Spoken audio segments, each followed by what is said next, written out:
نحمده ونصلي على رسوله الكريم اما بعد فاعوذ بالله من الشيطان الرجيم بسم الله الرحمن الرحيم رب اشرح لي صدري ويسر لي امري واحلل عقدة من لساني يفقهوا قولي۔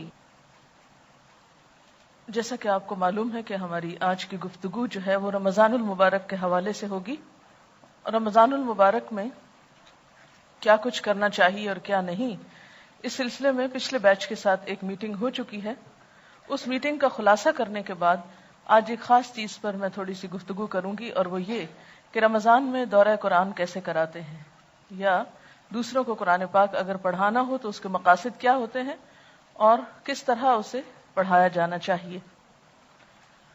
پہلی چیز جس کی طرف ہم سب کو متوجہ ہونا چاہیے رمضان المبارک کے آنے سے پہلے، وہ ہے رمضان کی تیاری۔ آپ عام روزمرہ زندگی کے مشاہدے میں دیکھتے ہیں کہ کسی بھی اہم کام کے لیے لازماً تیاری کی جاتی ہے۔ اگر کوئی کام بھی تیاری کے بغیر شروع کر دیا جائے تو اس میں وہ روح نہیں آتی، اس کام کو آپ صحیح طور پر انجوائے نہیں کر سکتے اور اس کا حق ادا نہیں کر سکتے۔ مثال کے طور پر امتحان کے آنے سے پہلے آپ کیا کرتے ہیں؟ تیاری کرتے ہیں۔ اگر کوئی شخص تیاری کے بغیر امتحان دینے لگے تو اس کا نتیجہ آپ دیکھ سکتے ہیں۔ اگرچہ وہ پاس بھی ہو جائے لیکن اس کی فیلنگ کیا ہوتی ہے؟ مثلاً کوئی پیپر آپ نے اپنی اس تعلیم کے دوران بغیر تیاری کے دیا ہو، اگرچہ آپ اس میں پاس ہو چکے ہوں، لیکن روحانی طور پر آپ کا حال کیا ہوتا ہے؟ سیٹسفیکشن نہیں ہوتی، وہ روح نہیں آتی اس چیز میں، لطف نہیں آتا، مقصد پورا نہیں ہوتا، کیونکہ امتحان دینے کا مقصد صرف امتحان میں پاس ہونا نہیں ہے، بلکہ اس چیز کو سمجھنا ہے جس کے لیے امتحان دیا گیا ہے۔ اسی طرح اگر کسی کی شادی ہو اور اچانک کر دی جائے، اس کے لیے کوئی تیاری نہ ہو تو کیا ہوتا ہے؟ وہ شخص ذہنی طور پر ایک نئی تبدیلی کو بہت آسانی سے قبول نہیں کرتا، اس کو انجوائے نہیں کرتا، اور شادی کے جو مقاصد ہیں یا شادی کے بعد جو آنے والی ذمہ داریاں ہیں، بسا اوقات ان کو بھی صحیح طور پر پھر شروع میں نبھا نہیں سکتا۔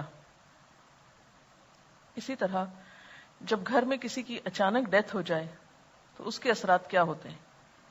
آپ سب سمجھ سکتے ہیں نا کہ آپ اس چیز کے لیے تیار نہیں تھے، جانے والا بھی تیار نہیں تھا، پیچھے والے بھی تیار نہیں تھے۔ نتیجہ کیا ہوا کہ وہ ڈیتھ زیادہ پینفل ہو جاتی، اس کے بعد پریشانیاں زیادہ آتی۔ لیکن اگر ایک شخص بیمار ہے اور بیماری بڑھتی جا رہی ہے اور انسان بظاہر دیکھنے میں بھی مرنے کے قریب آ رہا ہے، تو نتیجہ کیا ہوگا؟ گھر والے بھی، وہ بھی تیار ہو چکا ہوگا، جو ذمہ داریاں ادا کرنی ہیں وہ کر چکا ہوگا، جو فرائض پورے کرنے ہیں، جو نصیحت وصیت کرنی ہے وہ بھی ہو چکی ہوگی۔ اسی طرح عبادات میں بھی، یعنی اس طرح کی آپ بہت سی مثالیں اپنی عام زندگی میں ڈھونڈ سکتے ہیں۔ اور ایک بات یاد رکھیے کہ جیسے میں نے والدین کے بارے میں آپ کو لیکچر دیا تھا، وہ ایک آیت پہ درس دینا سکھایا تھا لاسٹ ویک یا اس سے پہلے میں، یہ آج کا لیکچر میرا اسی طرح کا ہے۔ جو پوائنٹس میں آپ کو بتا رہی ہوں، اگر آپ صرف تیاری اور اس کے بعد شادی، موت، امتحان، صرف پوائنٹس لکھ لیں، اور کہیں بھی آپ رمضان سے پہلے اپنے گھر والوں کو ہی، اپنے دوستوں کو، کہیں بھی آپ اگر کوئی درس دینا چاہیں اس سلسلے میں، تو پبلک کا ذہن رمضان میں داخل ہونے کے لیے آپ ان مثالوں سے تیار کر سکتے ہیں۔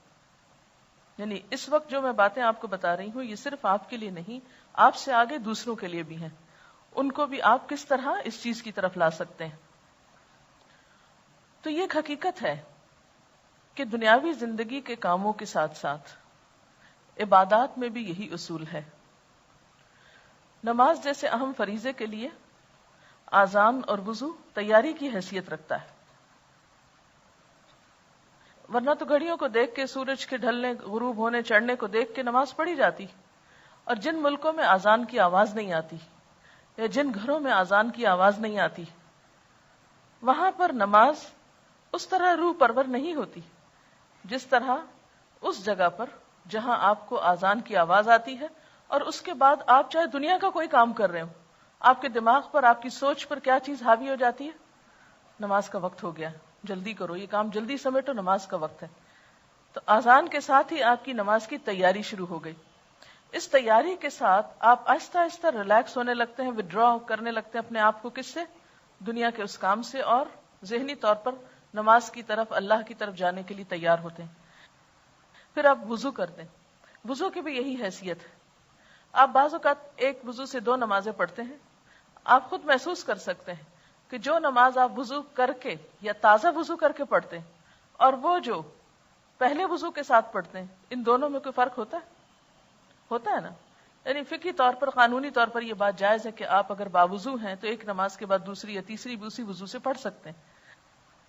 لیکن آپ نے خود محسوس کیا ہوگا کہ جس نماز سے پہلے پراپر وضو کیا جاتا ہے اور اچھی طرح وضو کیا جاتا ہے، اس نماز میں خشوع و خضوع کہیں زیادہ آتا ہے. اسی طرح اگر آپ نے حج پہ جانا ہو تو کتنا عرصہ پہلے تیاری شروع ہوتی ہے. فارم بھرے، پہلے آپ ذہن بناتے ہیں، پھر فارم بھرے جا رہے ہیں، پھر فلائٹوں کا انتظار ہے، پھر کتابیں پڑھتے ہیں، پھر لوگوں سے پوچھتے ہیں، مشورے لیتے دیتے ہیں، پھر سامان پیک کرتے ہیں، پھر ایک سفر ہوتا ہے، اس میں تلبیہ پڑھوایا جاتا ہے، آپ کو میقات بتائی جاتی ہے. اچھا، میقات کی بھی حکمت کیا ہے کہ اس کے بعد اور زیادہ فیلنگ بڑھ جائے کہ اب ہم قریب آ رہے ہیں. پھر حرم کے اندر جاتے ہیں، پھر عین اس موقع پہ پہنچ جاتے ہیں. پھر اس کے بعد بھی آپ دیکھیں کہ حج کس چیز کا نام ہے؟ الحج عرفہ، عرفات کے دن کی حاضری کا نام ہے. لیکن عرفات جانے سے پہلے آپ کو راستے میں کہاں روکا جاتا ہے؟ مینا میں روکا جاتا ہے. 9 تاریخ سے پہلے ہی آپ کا سفر 8 کی دوپہر سے شروع کر دیا جاتا ہے، یوم الترویہ جس کو کہتے ہیں. اور ترویہ کا معنی آپ کو معلوم ہے کیا ہے؟ سیراب کرنا.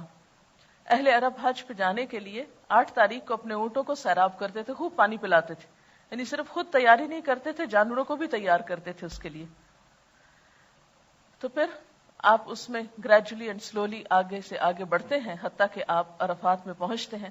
اور عرفات والے دن بھی زوال کے بعد دراصل حج کا وقت شروع ہوتا ہے. سویرے اگر کوئی جا کے عرفات سے واپس آ جائے تو اس کا حج نہیں ہوتا.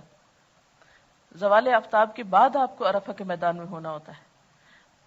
تو عبادات میں بھی آپ یہی چیز دیکھیں گے. اسی طرح جب آپ کی زکوٰۃ کا وقت آتا ہے تو آپ تیاری شروع کرتے ہیں. اچھا کیا کچھ ہے میرے پاس، اس کی جمع تفریق، اور مینٹلی اپنے آپ کو ایک طرح سے اس میں ڈھالتے ہیں.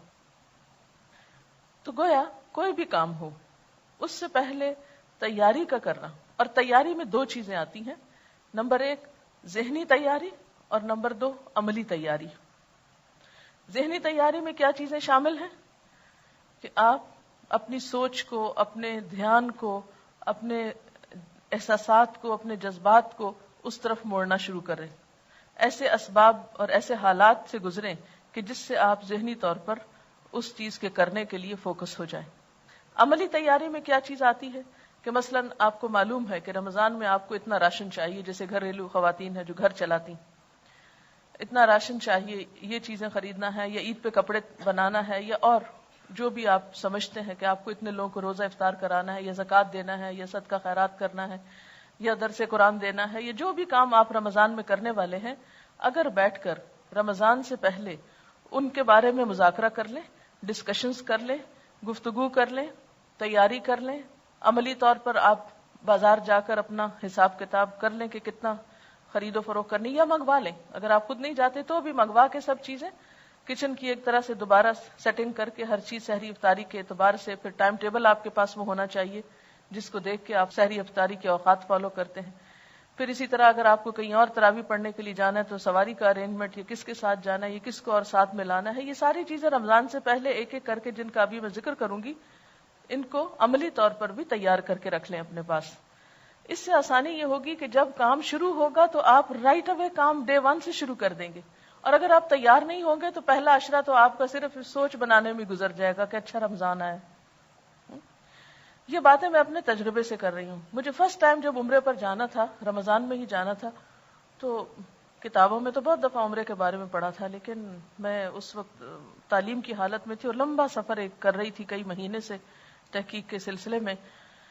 تو اردن میں آ کے ہمیں جانا تھا، اردن سے ہمیں جانا تھا. تو مجھے لالچ یہ تھی کہ کیوں نہ کچھ اسکالر سے مل لیا جائے.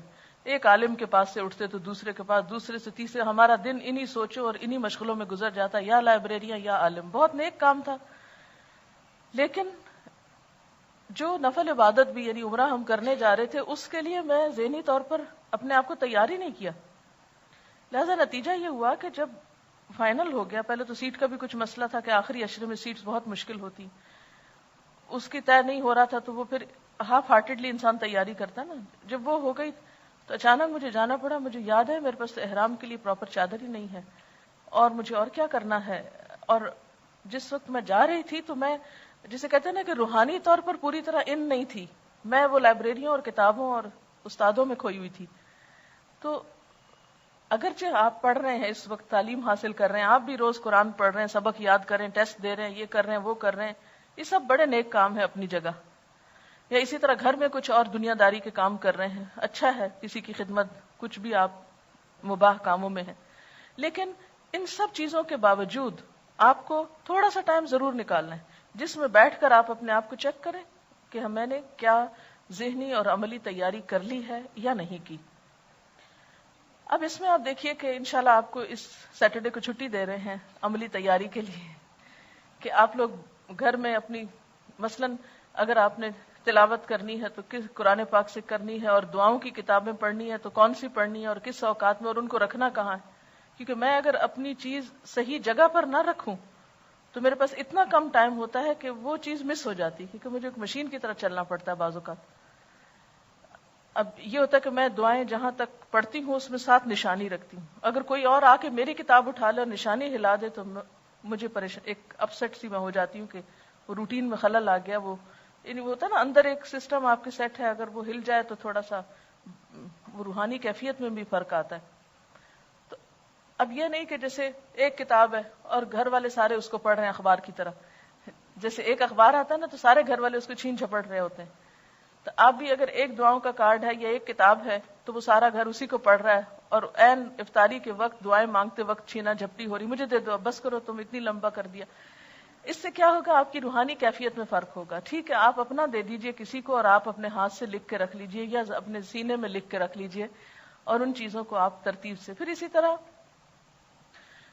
یعنی اس سیٹرڈے کی چھٹی کو انشاءاللہ تعالی، اور پھر 7 سنڈے 2 دن آپ کو مل جائیں گے. تو جو تو خواتین ہیں ان کے تو بہت سارے کام ہیں. لڑکیاں بھی آپ کیا کریں، گھر والوں کو صرف اپنی تیاری نہیں کریں، گھر والوں کو بھی مینٹلی تیار کریں اور ان کے لیے بھی ایسی چیزیں تیار رکھیں. ایک چھوٹا سا کارڈ لے لیں. اور میں عموماً کیا کرتی ہوں، جو شادی وادی کے کارڈ آتے ہیں نا وہ اتنے مہنگے ہوتے ہیں عام طور پر، اور اس کے ایک سائڈ پہ کچھ چھوٹی سی بات لکھی ہوتی ہے، دوسری سائڈ خالی ہوتی، پھینکتے ہوئے بھی دل نہیں کرتا، جمع کر کے بھی بے وجہ کا جنگ اکٹھا ہو جاتا ہے. تو میں ہمیشہ اس کی بیک سائڈ کو اس طرح کی اپنے ذہنی طور پر جو باتیں مجھے کرنی ہوتی ہیں ان کو لکھ کے سامنے رکھ لیتی ہوں. وہ اگر کہیں ٹکائے تو یوں کھڑے بھی ہو جاتے ہیں، اگر لکھ کے رکھیں تو جلدی خراب بھی نہیں ہوتے. تو اس پر جو جو کام آپ کو کرنے ہیں، یہ چیزیں آپ نے روز کرنی ہے. مثلا میں نے لکھ کے رکھا ہوا کہ سب سے پہلے صبح میں کیا پڑھنا ہے، اس کے بعد تسبیحات کون سی کرنی. حالانکہ مجھے پتا ہے یہ کرنی ہے، لیکن پھر بھی میں کاموں کے پریشر میں بعض اوقات بھولنے لگتی ہوں. تو میں وہ کارڈ مجھے یاد دلاتا ہے کہ آج میں نے یہ کام نہیں کیا. جس طرح آپ کو ایک چیک لسٹ دی گئی تھی، اسی طرح آپ کو یہ کارڈ جو ہے، جائزہ کارڈ اس کا نام آپ رکھ سکتے ہیں اپنے لیے، یعنی اپنا سیلف انالیسس کے لیے. کہ مثلا اگر آپ نے اپنے اوپر کچھ نفل باندھے ہوئے ہیں یا کچھ ذکر خاص کرنا ہے آپ کو، خاص سے مراد مسنون ہی ہے، وظیفہ مراد نہیں ہے کہ 1000 دفعہ کچھ، 1,00,000 دفعہ کچھ پڑھنا ہے. تو ان سب کے یعنی ترتیب وار اپنے چیزیں لکھ کر رکھ لیں. پھر یہ ہے کہ جائے نمازیں وغیرہ دھو کے صاف ستھری کر لیں، کیونکہ افسوس کے ساتھ کہنا پڑتا ہے کہ بعض گھرانوں میں اس کا اہتمام نہیں ہوتا، اور بہت فریکوینٹلی یہ چیز دیکھنے میں آتی ہے کہ لوگ سارا گھر صاف رکھتے اور ایک جائے نماز گندی رہ جاتی. شاید وہ مائنڈ کرتے ہیں اس کو دھونا یا گناہ سمجھتے ہیں. تو عبادت میں لطف کے لیے کیا ہے، تھوڑا سا گھر کی صفائی کو بھی دیکھ لیں. کچن کی صفائی، گھر کی صفائی، اپنے بیڈ کی، کمرے کی، جہاں آپ کو عبادت کرنی ہے، جہاں پڑھنا ہے، کتابوں کی شیلف کی، الماری کی، یعنی ہر ایک چیز جو ہے بالکل ترتیب سے کر لیں. اور اتنی ترتیب سے کر لیں، بلکہ میں تو بعض اوقات یہ کیا کرتی تھی کہ جو بیڈ بستر وغیرہ سال بھر اٹھتے رکھے جاتے ہیں، وہ میں رمضان سے پہلے چادریں، ہر چیز اس طرح ایسی جگہ پہ رکھ لیتی تھی کہ بس صرف 1 منٹ اس میں لگے اور ہر چیز جلدی جلدی تبدیل ہو جائے. اور لانڈری بھی رمضان کے لیے بچا کے نہیں رکھیں، سب کچھ واش کر لیں، کلین کر لیں. اور اس طرح آپ جب رمضان، جیسے لوگ عید کی تیاری کرتے ہیں، تو عید سے بڑھ کر آپ رمضان کے لیے عملی طور پر تیار ہو جائیں، اور ساتھ ساتھ کارڈ پر ذہنی طور پر عبادات کی تفصیل لکھ کر وہ تیاری کر لیں. اس کے بعد کوئی نہ کوئی ایسا لیکچر، آپ تو خیر کتاب الصوم پڑھ رہے ہیں، یا سنیے یا سنائیے، دو میں سے ایک کام کر لیجیے، اس سے بھی تیاری ہو جائے گی. مثلا جو باتیں پچھلے بیچ کی میٹنگ میں ان لوگوں کو بتائی گئی تھی، اور جو کراچی کا پہلا یہاں دورہ قرآن ہوا تھا، اس سے پہلے ایک دن پورا ہم نے 2 گھنٹے یا 2.5 گھنٹے استقبال رمضان پہ بات کی تھی. اس کیسٹ میں، رمضان مبارک اس کا نام ہے، اس میں بہت سی باتیں رمضان کی تیاری سے متعلق ہیں. گھر والوں کو سنا سکتے ہیں، کچھ پوائنٹس لکھ کر آپ درس دے سکتے ہیں. اس طرح کیا ہوگا کہ اس کا بار بار تذکرہ کرنے سے کہ رمضان آ رہا ہے اور رمضان میں افطاری کا اتنا ثواب ہے، اس کام کا اتنا اجر ہے، یہ کام ایسے کرنا ہے، تو اب کیا ہوگا کہ آپ ایک طرح سے مینٹلی تیار ہو جائیں گے کہ آپ کو یہ اور یہ کام کرنے ہیں. ایک ہم چھوٹا سا وہ بروشر سا بنا رہے ہیں انشاءاللہ تعالی، اس میں بھی چھوٹی سی چیک لسٹ آخر پہ دی ہوئی ہے تاکہ اپنے آپ کو دیکھ سکیں، لیکن وہ ہم عام لوگوں کے لیے دے رہے ہیں. آپ اسٹوڈنٹس کے لیے تھوڑا سا اس سے آگے وہ ہونا چاہیے. اسی طرح یہ کچھ مثلا دعائیں ہیں، جیسے چاند دیکھ کر کیا دعا پڑھنی چاہیے، یہ آپ کو پہلے سے یاد ہونی چاہیے، یا کہاں پر ہے، یا گھر والوں کو یاد کرا دیں، اگر خود یاد ہے تو دوسروں پہ صدقہ کریں. پھر اسی طرح لیلۃ القدر کی دعا جو ہے وہ آپ کو زبانی آنی بھی چاہیے. ایک کام آپ اور کر سکتے ہیں اگر اللہ آپ کو توفیق دے، کہ ایک چارٹ پیپر اگر گھر میں لے کے رکھ لیں اور چھوٹی چھوٹی سٹرپس کاٹ کے اپنی فریج کے اوپر یا ڈائننگ ہال میں جہاں کہیں زیادہ لوگ جمع ہوتے ہیں، کیونکہ ساری افطاری میں ہی گھر میں عام طور پر لوگ اکٹھے ہوتے ہیں، تو ایسے کسی بھی جگہ پر جہاں آپ دیوار خراب نہ کریں، تو وہ کچھ بھی دعا اس طرح کی لکھ کے لگا دیں تاکہ جب وہ بیٹھیں گھر والے، مثلا افطار کی دعائیں جو ہیں مسنون دعائیں ہیں، ذهب الظمأ وابتلت العروق وثبت الاجر انشاءاللہ، یہ مسنون دعا ہے لیکن عموماً ہمارے معاشرے میں اس کا رواج نہیں ہے پڑھنے کا. اسی طرح اگر آپ کسی کے ہاں افطار کرتے ہیں تو ان کے لیے جو دعا ہے وہ، پھر اسی طرح ایک اور دعا بھی جو ہے افطار کی، لیکن سحری کی کوئی خاص دعا جو ہے کسی حدیث سے ثابت نہیں ہے اور نہ ہی کوئی مسنون ہے. وہ بسم اللہ سے شروع کر کے آپ کھانا کھانے کے اینڈ کی دعا جو ہے وہ پڑھ سکتے ہیں. پھر اسی طرح عید کے دن کی جو دعا ہے وہ آپ پڑھ سکتے ہیں، اللہم انا نسألک عیشۃ نقیۃ ومیتۃ سویۃ. یہ ورقہ ہم انشاءاللہ اویلیبل کر دیں گے، اس میں ہوگی، ہم چاہتے تو تھے اس کو پراپر شیپ دیں، لیکن ابھی اس سال اگر اتنا ہی ہو کہ یہ صرف یاد دہانی کے لیے کاغذ آپ کے لیے اویلیبل ہو تو یہ بھی کافی ہے. اور ان دعاؤں کو صرف یہاں سے دیکھ کے کون کون ورقہ پڑے گا، یہ ورقہ صرف اس لیے کہ آپ اس سے لے کے کسی اور چیز پر، کارڈ پہ یا کہیں لکھ کے گھر میں نمایاں جگہ پہ لگا دیں اور دوسروں کو بھی متوجہ کریں، اور دوسروں کے سر پہ سوار ہونے کی ضرورت نہیں، اور نہ ان پہ انہیں تاکید بار بار کرنے کی. بات یہ ہے کہ جب آپ خود سنجیدہ ہوں گے، جب آپ خود یکسوئی اور خشوع کے ساتھ دیکھ کے دعا مانگ رہے ہوں گے، پڑھ رہے ہوں گے، تو جو دیکھنے والے ہیں وہ دیکھ کے سبق لیتے ہیں. ایک چیز جو انسانوں کی بہت کمزوری ہے اور وہ ہے نقالی، چاہے اچھی ہو چاہے بری ہو. اور اللہ تعالیٰ نے بیسیکلی اس لیے رکھی کہ انسان کچھ سیکھ سکے. اگر آپ دیکھیں گے تو یہ کمزوری بچوں میں بھی بہت ہوتی ہے. خود نہیں کام کریں گے، اگر کوئی مثلا خود کھانا نہیں کھائیں گے تو دیکھیں گے کوئی کھا رہا ہے تو فوراً کھانے لگیں گے، ہر وہ کام کرنے کی کوشش کریں گے جو کوئی دوسرا کر رہا ہو. اسی طرح یہ صرف بچپنا بچوں میں نہیں ہوتا، یہ بچپنا بعض اوقات بڑوں میں بھی بہت ہوتا ہے کہ خود نہیں کچھ کریں گے اور نہ کسی کو کرنے دیں گے، لیکن اگر دیکھیں کہ کوئی کر رہا ہے تو فوراً کاپی کرنے کی کوشش کریں گے. تو کیوں نہیں آپ اس چیز سے فائدہ اٹھاتے اور لوگوں کی اس چیز کو، اس کمزوری کو ایک پازیٹو رخ دیتے کہ آپ ان کے سامنے ایک عملی اگزامپل بنے. مت کہیں کسی کو پڑھو پڑھو اس کا ہی، جب آپ منہ ہلا رہے ہوں گے تو پوچھیں گے کیا پڑھ رہی ہو، پوچھتے ہیں نا. جب آپ کچھ پڑھ رہے ہیں یا خاموش ہیں تو کہیں گے کیا کر رہی ہو، تو اس وقت آپ بتا سکتے ہیں یہ دعا ہے اور نبی صلی اللہ علیہ وسلم پڑھا کرتے تھے اور اس سے ہمارے عمل میں کئی گنا اضافہ ہو سکتا ہے. اور سامنے لگی ہوئی اگر ان کو پڑھنا ہے تو پڑھ لیں گے وہ بھی. جن پہ آپ کا بس چلتا ہو، جو آپ کی زیادہ سنتے ہو، جن کے ساتھ آپ بات کر کے زیادہ انجوائے کر سکتے ہو، ان کے ساتھ تو آپ خوب کیجئے، اور جو لوگ نہیں آپ کی سننا چاہتے ان کو مت سنائیے اور صرف اپنا عمل دکھاتے جائیے، انشاءاللہ تعالی وہ بھی کر لیں گے. اور کرنے کے کاموں میں جیسے رمضان کے 2 کام ہیں، اور ایک تو اپنی ذاتی، جیسے تقوی کا مفہوم تو میں نے کل بتا دیا تھا کہ تقوی دراصل ایک باشعور انسان کی کوالٹی ہے. تقوی انسان کے اندر شعور اور دل کی نگاہیں عطا کرتا ہے انسان کو. تقویٰ دل میں ہوتا ہے نا، تو وہ جو دل میں آ کے کرتا کیا ہے، پھر دل کو نگاہیں دے دیتا ہے. تو جب تقویٰ آتا ہے تو اندر ایک ایسی روشنی آتی ہے کہ انسان گہری نظر سے چیزوں کو دیکھنے لگتا ہے جو عام طور پر لوگوں میں مفقود ہوتی ہے. باشعور انسان بناتا ہے. اور یہ شعور کیسے جاگتا ہے؟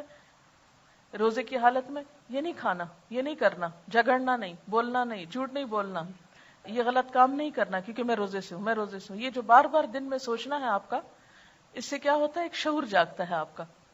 تو اس شعور کو جگانے کے لیے آپ کچھ اور ٹولز بھی استعمال کریں گے روزہ رکھنے کے علاوہ، جو نبی صلی اللہ علیہ وسلم کی سنت سے ثابت ہے. اور اس میں جو کرنے کے کام ہیں، ایک تو رمضان کی اہمیت اور فضیلت بتائی گئی ہے، اور پھر خاص طور پر یہ بات کہ کوئی بھی نیکی جو نفل کا درجہ رکھتی ہے عام دنوں میں، وہ رمضان میں فرض کا اجر و ثواب پاتی. جو عام دنوں میں نفل کا مقام رکھتی ہے وہ رمضان میں فرض کا مقام رکھتی. پھر اسی طرح فرض جو ہے وہ 70 فرض کے برابر ہو جاتا ہے. پھر اس میں ہمدردی اور غمخواری کا مہینہ ہے، تو ایک دوسرے کے ساتھ آپ ہمدردی اور غمخواری کس طرح کریں. انڈیویجولی بھی آپ کر سکتے ہیں، کلیکٹیولی بھی ہم نے یہاں کوشش کی ہے کہ اندرون سندھ میں کچھ چیزیں تقسیم کی جائیں، کیونکہ وہاں جہالت بھی بہت ہے، غربت بھی بہت ہے، بھوک بھی ہے، افلاس بھی ہے. ہاریوں کے بارے میں آپ نے سنا ہوگا اور مختلف. تو جو لوگ وہاں جا رہے ہیں، کوششیں کر رہے ہیں اور ان کو تھوڑا دین کی طرف لا رہے ہیں، تو چونکہ شہر المواسات ہے تو اس لیے ہم نے الہدیٰ پہ یعنی ایز این انسٹیٹیوشن ایک کوشش کی ہے کہ وہاں پر ہم اس طرح کی، کیونکہ جو شہر ہوتا پتہ کیا ہے، شہر میں لوگ بہت سے پہنچ جاتے ہیں کچی بستیوں میں، کیونکہ قریب ہوتا ہے نا، کسی نے بھی دیکھ پکائی کہیں جا کے دے دی، کچھ تقسیم کرنا ہوا کہیں جا کے دے دیا. لیکن جو لوگ دور دیہاتوں میں رہتے ہیں، گوٹھوں میں رہتے ہیں، ایسے ایریاز میں رہتے ہیں جہاں پر لوگ تکلیف نہیں کرتے خود جانے کی، تو وہاں پھر مشکل ہو جاتا ہے کچھ پہنچانا. تو اس لیے اس چیز کو سامنے رکھ کے یہ پلان کیا گیا ہے کہ الہدیٰ کی طرف سے جو بھی ہوگا وہ انشاءاللہ ہم وہاں جا کے دور جگہوں پر دیں گے انشاءاللہ تعالی. پھر اسی طرح شہر المواسات کے علاوہ خاص طور پر افطار کا جو اجر بتایا گیا ہے، تو اس میں بھی آپ دیکھیے کہ گھر والوں کو بھی آپ افطار کرا سکتے ہیں. افطار پارٹی سے مراد نہیں ہے، اس سے افطار کرانا مراد ہے. کھجور کے ساتھ، پانی کے گھونٹ سے، لسی کے گھونٹ سے، جو بھی اویلیبل ہے یہ سارا اس میں لکھا ہوگا انشاءاللہ، اس کو آپ دیکھ لیں گے. پھر خاص طور پر سرونٹس کے بارے میں حضور صلی اللہ علیہ وسلم نے توجہ دلائی کہ ان کے اوپر ایسا بوجھ نہ ڈالا جائے کہ جو اٹھا نہ سکیں. عام طور پر لوگ آخری وقت میں گرم پراٹھا کھاتے رہتے ہیں اور دوسروں کی سحری کا خیال نہیں رکھتے کہ ان لوگوں کو خود بھی کھانی، یا وہ لوگ بہت ارلی بےچارے کھا کے پھر سارے گھر کو سرو کرتے ہیں. ہم خود سوتے ہیں اور ان کو کام میں لگائے رکھتے ہیں. تو ان چیزوں کا بھی تھوڑا دھیان رکھنا ہے. پھر اسی طرح افطار کے وقت میں بھی ان کی مدد کرنا، ٹیبل لگانے میں، اٹھانے میں، برتن دھلوانے میں، تاکہ وہ بھی نماز پڑھ سکے. دیکھیں وہ نماز کیسی ہے جو آپ خود پڑھ رہے ہیں اور آپ کے گھر کے مسلمان سرونٹس نماز نہیں پڑھ رہے. وہ روزے کیسے ہیں کہ آپ خود روزے رکھ رہے ہیں اور آپ کے گھر کے سرونٹس جو ہیں ان کو روزے کی پرواہی نہیں، پتہ ہی نہیں. اور اگر کئی دفعہ میں نے ایسے لوگوں سے بات چیت کی ہے کہ آپ نے روزہ رکھا، تو کبھی بھی ہم کہاں سے روزہ رکھ سکتے ہیں، ہمارے تو کام ہی بہت ہیں. اتنا اس وقت افسوس ہوتا ہے کہ کیا یہ نہیں ہو سکتا کہ رمضان میں کچھ کام کم کر لیں. کئی لوگ تو نئے کام شروع کر لیتے ہیں، گھروں کی سفیدی شروع کر دیتے ہیں، پینٹ کرانے لگتے ہیں، فرنیچر بدلوانے لگتے ہیں. وہ کہتے ہیں اور تو کوئی کام نہیں ہے اب، کیونکہ دن کی پارٹیاں وارٹیاں، کافی پارٹیز ختم ہو جاتی ہیں. تو وہ اس مہینے کو کس طرح لیتے ہیں؟ گھروں کی رینوویشن کے لیے، اور اس میں بے وجہ میں ہم سروٹس وغیرہ کا کام بڑھا دیتے ہیں. تو اس چیز سے پرہیز کرنے کی ضرورت ہے کہ اس مہینے کو عبادت کا مہینہ سمجھ کے منایا جائے، نہ کہ دنیا داری کرتے ہوئے. پھر اس میں آپ دیکھیے کہ جیسے آپ نے ذاتی کام جو کرنے ہیں اس میں روزہ رکھنا ہے، اور روزے میں صرف روزہ رکھنا نہیں ہے بلکہ وہ جو چیک لسٹ آپ کو سمر ویکیشن میں دی گئی تھی اس کو آپ دوبارہ یوز کریں. کیونکہ حدیث میں آتا ہے نا، جس نے روزہ رکھ کے جھوٹ بولنا نہ چھوڑا اور جھوٹ پہ عمل کرنا اور لڑائی جھگڑا اور فحش گفتگو اور ان چیزوں کو نہیں، تو پھر اس کا روزہ روزہ نہیں، کیونکہ روزہ صرف بھوکے پیاسے رہنے کا نام نہیں. تو اس چیک لسٹ کو آپ کیا کریں؟ دوبارہ سے نکال کے استعمال کریں کہ روزہ آپ کا صرف فقہی روزہ یا صرف قانونی روزہ نہ ہو بلکہ حقیقی روزہ ہو. رکھنا تو ہے انشاءاللہ، لیکن وہ روزہ کیسا روزہ ہو؟ حقیقی روزہ ہو. پھر اسی طرح آپ صلی اللہ علیہ وسلم کے بارے میں آتا ہے کہ رمضان میں اتنا مسواک کرتے تھے جو عام دنوں میں نہیں، ان گنت مرتبہ مسواک کیا کرتے تھے آپ. تو اپنی اس سے کیا پتہ چلتا ہے؟ مسواک ہے سمبل آف کلینلینس، خوب اپنی طہارت اور اس کا خیال کرنا ہے. جیسے کیا حکم ہے کہ روزے کی حالت میں بالوں کو سنوارا ہوا ہو، تیل لگا ہو، سرما لگا ہو، انسان کا حال حلیہ اچھا نظر آئے. ورنہ کیا ہوگا کہ اللہ تعالیٰ کے اس عائد کردہ پابندیوں کی ہم شکایت کر رہے ہیں ایک طرح سے، اگر ہمارا حلیہ درست نہیں. یعنی عملی طور پر اگر ہم بہت بیزار اور تھکے ہوئے اور سوئے ہوئے نظر آ رہے ہیں تو اس سے کیا پتہ چلتا ہے کہ بس بڑی مصیبت میں پڑ گئے ہیں. تو مالک کا اتنا احسان ہے کہ عبادت کا لطف وہی ہے جو خوشی سے کی جائے، تو ان عبادات کو خوشی سے کرنا ہے. پھر اسی طرح نماز کے لیے آپ ایک ٹارگٹ اس رمضان میں رکھ سکتے ہیں، یا آپ یہ رکھ لیں کہ زیادہ نوافل پڑھنے، یا یہ رکھ لیں کہ خاص خشوع و خضوع کا، یا یہ کہ اول وقت، یعنی کوئی ایک ٹارگٹ اپنا رکھ لیں کہ میں اس رمضان میں اول وقت نماز پڑھوں گی، ساری نمازیں اول وقت. اور اس طرح آپ کو کیسے پورا ہوگا؟ الحمدللہ عام دنوں میں فجر آپ کے لیے اول وقت پڑھنا مشکل ہوتی ہے، اٹھتے اٹھتے کچھ دیر ہو جاتی ہے، لیکن رمضان میں تو آپ اٹھے ہوئے ہی ہوں گے. یہ نہیں کہ آپ سحری کے بعد جو لوگ خود کام کرتے ہیں گھر کا، تو وہ کیا کرنا شروع کر دیں، برتن دھونا شروع کر دیں، کچن صاف کرنا شروع کر دیں، اس کو فرش دھونا شروع کر دیں، اور سارے کام کرتے کرتے سویر کر دیں، اور جب تھوڑی دیر رہ جائے سورج نکلنے کو تو جلدی جلدی نماز پڑھ لیں. یہ نہیں کرنا. ٹھیک ہے، سب کچھ وہیں لگا رہے، آپ آئیں اچھی طرح مسواک وغیرہ کریں اور طویل نماز پڑھیں، کیونکہ فجر کی نماز جو ہے آپ صلی اللہ علیہ وسلم کی سب نمازوں سے زیادہ طویل ہوتی تھی. تو اس کو مسنون طریقے سے پڑھنے کے لیے آپ کو کیا کرنا ہوگا؟ آپ اندھیرے میں شروع کرتے تھے اور تھوڑی تھوڑی روشنی ہو جاتی تھی جب ختم کرتے تھے. ہم لوگوں نے کتنی دفعہ زندگی میں مسنون نماز فجر کی پڑھی ہے. تو یہ رمضان کا موقع اگر آ رہا ہے تو کوشش کریں کہ اس میں اس سنت پر عمل ہو جائے. تو ساری نمازوں کو اول وقت میں، یعنی یہ جو عبادات ہے رمضان میں، ذاتی عبادات، اس میں روزے کو، حقیقی روزہ، نماز کو اول وقت کی نماز اور خشوع و خضوع، پھر اسی طرح نوافل میں جو جو چیزیں آپ کر سکتے ہوں، اور اس میں خاص طور پر قیام اللیل یعنی جو تراویح کی نماز ہے اس کا اہتمام، کیونکہ ایک نفل جو ہے وہ فرض کے برابر ہے. عام دنوں میں فرضوں میں کوئی کمی کوتاہی ہوئی تو انشاءاللہ تعالیٰ وہ اس کی کمی کو پورا کرنے کا سبب بنے گا. اس لیے تراویح کو بہت شوق کے ساتھ، کیونکہ اس میں مغفرت کا وعدہ بھی ہے کہ جو رمضان میں قیام شوق و ذوق کے ساتھ کرے گا وہ اس کے گناہ معاف کر دیے جائیں گے. پھر اسی طرح قرآن پاک کی تلاوت، قرآن پاک کی فجر کے وقت تلاوت جو ہے، یعنی نماز کے بعد جو آپ تلاوت کریں، اس تلاوت کو لاؤڈلی کرنے کی عادت ڈالیں. آپ دیکھیں گے کہ آپ کی زبان کی لکنت اور آپ کی زبان کی وہ جو ہے رکاوٹ وہ دور ہوگی اس سے انشاءاللہ.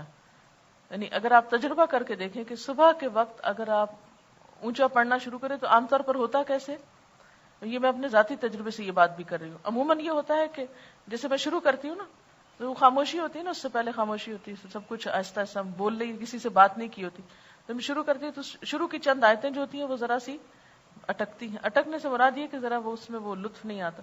پھر کرتے کرتے جب آپ بند کرتے ہیں تو آپ نے دیکھا ہوگا کہ آپ بالکل چالو ہو چکے ہوتے ہیں، اور اس کے بعد جب آپ نکل کے کوئی اور کام کرنے لگتے ہیں تو اس میں بھی آپ کی ایک خاص فلوئنسی آتی. تو اس چیز کو آپ نے نہیں جانے دینا، یعنی کچھ نہ کچھ وقت اس کے لیے ضرور نکالنا ہے کہ لاؤڈلی آپ کو تلاوت. مثلا کچھ جن لوگوں کے گھر دور ہیں اور یہاں آنے میں ان کو بہت ارلی نکلنا پڑتا ہے اور وہ یہ نہیں کر سکتے تو وہ کیا کریں، راستے میں کچھ نہ کچھ، جیسے بس چل رہی ہے، گاڑی چل رہی ہے، تو اس میں بھی پڑھ سکتے ہیں. پھر اسی طرح یہ جو صبح شام کی دعائیں ہیں خاص طور پر ان کو پڑھنے کی عادت ڈالنی ہے. رمضان میں انشاءاللہ آپ کو یہ پڑھا دی جائیں گی اور ان کو آپ زبانی یاد کرنے کی بھی کوشش کریں اور روزانہ ان کو پڑھیں بھی. پھر اس کے بعد یہ کہ قرآن پاک سے تعلق جو ہے اور اس میں خود پڑھنے کے علاوہ دوسروں کو سکھانا، یہ انشاءاللہ میں ابھی اس موضوع پہ آتی ہوں کہ آپ اگر دورہ قرآن کرانا چاہیں یا سکھانا چاہیں تو اس کے لیے اہم چیز کیا اختیار کریں گے. باقی ہے کہ دن بھر چلتے پھرتے آپ تسبیحات وغیرہ کریں. اعتکاف جو ہے بہت اچھی عبادت ہے، لیکن آپ لوگوں کے لیے شاید ممکن نہ ہو اپنے تعلیم کے سلسلے کی وجہ سے، کیونکہ یہ ایک ہی سال ہے آپ کے پاس اور آئندہ ہو سکتا ہے کہ آپ کو بہتر موقع ملے. تو وہ اگر نہیں بھی کر سکیں تو کوشش کریں ایک دن کا یا دن کے کچھ حصے کا کچھ وقت آپ ضرور اعتکاف کریں. یعنی مسنون اعتکاف تو 10 دن کا ہے، لیکن ایک دن کے لیے یا آدھے دن کے لیے اگر حالات اجازت دیتے ہوں. یہ نہیں کہ گھر والے رو رہے ہیں اور بچے بھوکے مر رہے ہیں اور آپ اعتکاف میں بیٹھ گئے ہیں، لیکن اگر کوئی اور ان کو دیکھنے والا ہے یا آپ نے ان کا انتظام کر دیا تو کچھ گھنٹے ایسے گزاریں کہ جس میں کوئی آپ سے بات نہ کرے اور آپ کسی سے کوئی بات نہ کرے، خاموش بیٹھ کے ایک طرف عبادت کریں. اس سے آپ وہ لطف اٹھائیں گے کہ اکیلے تنہائی میں ٹیلی فون اٹینڈ کیے بغیر، باتیں کیے سنے بغیر جو عبادت ہے اس کا لطف کیا ہے. کیونکہ عموماً ہم کیا کرتے ہیں جب نماز پڑھنے تو فون بج جاتا ہے، گھر کی گھنٹی بج جاتی، دروازے پہ کوئی آ گیا، کوئی آواز دے دیتا ہے، بچے آ کے ٹانگوں سے چمٹ جاتے ہیں، جن کے چھوٹے بچے، یعنی کچھ نہ کچھ جاری رہتا ہے. تو جیسے آپ بازار جانے کے لیے اپنے بچوں کو یا یہاں آنے کے لیے تھوڑی دیر کے لیے کسی کے پاس چھوڑ دیتے ہیں، تو آپ بڑے بہن بھائیوں کو کہیں چھوٹوں کو دیکھ لیں یا کسی بھی طرح، تو کچھ وقت آپ ضرور اس میں نکالنے کی کوشش کریں. کسی بھی آخری جو ہے عشرے کے کسی بھی دن میں، اگر آخری دن ہو تو بہت ہی اچھا ہے، آخری جاتے ہوئے لمحات کو کیچ کریں اور اس میں خوب خوب دعائیں کریں. اور آپ یہ بھی معمول کر سکتے ہیں کہ ہر روز افطار سے پہلے آدھا گھنٹہ سب کچھ تیار کر کے آپ لگا دیں، اور پھر اس کے بعد آپ قرآن پاک کی تلاوت شروع کر دیں اور دعائیں مانگتے ہوئے روزہ افطار کریں. تو وہ بھی بہت، افطار کے وقت روزہ دار کے لیے جیسے کہا گیا نا، دو خوشیاں ہیں، ایک اس کے اللہ تعالیٰ کی ملاقات کے وقت اور ایک روزہ افطار کرتے وقت. اگر آپ وہ وقت باتوں میں اور شور ہنگامے میں اور گھر میں ٹیلی ویژن چل رہا ہے کہ جی وہ پتہ چلے کہ کیا اس کا ٹائم ہو رہا ہے، روزہ کس وقت کھل رہا ہے، اور اس میں میوزک بج رہا ہے اور ایک عجیب بے روح سی کیفیت ہے گھر کی، تو اس کی بجائے آپ گھڑیوں کے ٹائم بالکل ٹھیک کر لیں، اپنے چارٹ پاس لگا لیں تاکہ آپ ایسی چیزوں کے محتاج نہ ہو کہ جس سے گھر میں شور ہنگامہ کی کیفیت ہو. گھر کے لوگوں کو بھی اگر آپ کے بس میں ہے، کیونکہ ہر ایک کے حالات مختلف ہیں، اس لیے میں ڈفرینٹ آپشنز پہ بات کر رہی ہوں. تو اگر آپ خود مختار ہیں یا گھر کے امور آپ کی مرضی سے طے پاتے ہیں خاص طور پر، تو اس میں کیا کریں کہ کوشش کریں آدھا گھنٹہ نہیں تو 15 منٹ، 15 نہیں تو 10 منٹ، 10 نہیں تو ایٹ لیسٹ 5 منٹ افطار سے پہلے آپ ضرور کسی گوشے میں بیٹھ کے تلاوت کر کے اور افطار کا یعنی دعائیں مانگتے مانگتے. اور اس کے لیے بھی ایک اور چیز یہ ہے کہ اگر تو کوئی ہے گھر میں جیسے بچے ہیں تو کوشش کریں ہر روز ایک بچے کی ڈیوٹی لگا دیں افطار کرانے کی. اس سے کیا ہوگا، باقی لوگوں کو یکسوئی مل جائے گی اور اس بچے کو افطاری کا ثواب مل جائے گا. دوسرے دن دوسرے کی ڈیوٹی لگا دے، وہ سب کو افطار کرائے، سب بیٹھے اپنا اپنا قرآن پڑھ رہے ہیں، اور ایک شخص جو ہی وہ روزہ کھلے وہ الرٹ ہو اور وہ اٹھ کے سب کو کھجور پانی وغیرہ سرو کر دے. کیونکہ عام طور پر کیا ہوتا ہے کہ ہر کوئی کہتا ہے اچھا کھلا ہے کہ نہیں روزہ، قرآن پڑھ رہے ہیں، اچھا مجھے بتانا جب وہ کھل جائے. اس سے عبادت کی روح چلی جاتی. آپ لگ جائیں اپنے دھیان سے پوری طرح عبادت میں، اور ایک شخص کی ڈیوٹی لگا دے، اس کو نگران بنا دے، وہ آپ کو آ کے خود ہی بتا بھی دے اور سرو کر دے. اور اس کے لیے کیا کوشش کرے کہ جیسے عموماً میں کیا کرتی ہوں، یہ باتیں اتنی زیادہ تو نہیں ڈیٹیل میں بتانی چاہیے، لیکن مجھے لگتا ہے کہ بعض اوقات دیکھنے میں چونکہ آتا ہے تو پریشانی ہوتی ہے کہ اگر ایک گلاس سادہ پانی اور اسی کی چھوٹی پلیٹ جو نیچے آپ نے رکھی اسی میں 1 یا 2 کھجور آپ ڈال کے اپنے مصلے کے پاس رکھ لیں اور تلاوت اور دعا کے لیے کر کے وہیں پر وہ کھجور کھا کے پانی کا گلاس بھی ہے، اسی سے منہ بھی صاف ہو جائے گا، اور وہیں کھڑے کھڑے اللہ اکبر کر کے اچھی سی نماز پڑھ کے پھر آ کے کھانے کی طرف چلیں. کیونکہ عموماً لوگ کیا کرتے ہیں، پکوڑے بنا رہے ہیں، معلوم نہیں چاٹ بنا رہے ہیں، اس کا کیا کیا چیزیں تیار کر رہے ہیں، اور پھر اذان ہو رہی ہے، کھا رہے ہیں، افطاری کھا رہے ہیں. وہ ایک لمبا سلسلہ چل رہا ہے، مرد حضرات نماز پڑھ کے بھی مسجد سے آ گئے اور ابھی تک یہاں پر پکوڑے کھائے جا رہے ہیں. تو اس سے عبادت کی جو روحانیت ہے وہ ختم ہو جاتی. یا بعضوں کا شیطان تو خیر باندھ ہوتا ہے لیکن بندہ ہوتا ہے، مگر ہمارا اندر کا شیطان جو ہے وہ کیا کہتا ہے اچھا جلدی سے دیکھو افطاری کے برتن بھی اٹھا دو تاکہ پھر. تو ہم دنیا کے کام سنوارتے اپنی عبادتوں کو خراب کر لیتے ہیں جو گھریلو خواتین ہوتی. تو اس لیے کوشش کریں کہ پڑے رہے برتن، کوئی بات نہیں بعد میں اٹھ جائیں گے. یا یہ کہ گھر والے مل جل کے اپنی ایک کاموں کی ڈسٹریبیوشن ایسے کر لیں کہ جس میں وہ چیز آسان ہو جائے. اس کے بعد یہ ہے کہ جب آپ نماز پڑھ چکے ہیں تو پھر کھانا اگر پراپر کھائیں تو اس سے کیا ہوگا کہ آپ عبادت کے لیے زیادہ یکسوئی پائیں گے. اور افطار اور اس کے بیچ میں کوشش کریں کہ کم از کم آدھا گھنٹہ یا 40 منٹس کا ایسا گیپ ہو کہ جس میں آپ چل پھر کے کچھ اپنا تھوڑا گھر کا سمیٹ لیں، تھوڑا چائے پی لیں، تھوڑا ریلیکس ہو کر. میں عموماً کوشش کرتی ہوں کہ جیسے نماز تراویح پڑھنے سے پہلے یا کلاس میں آنے سے پہلے کچھ دیر کی خاموشی اختیار کرتی ہوں.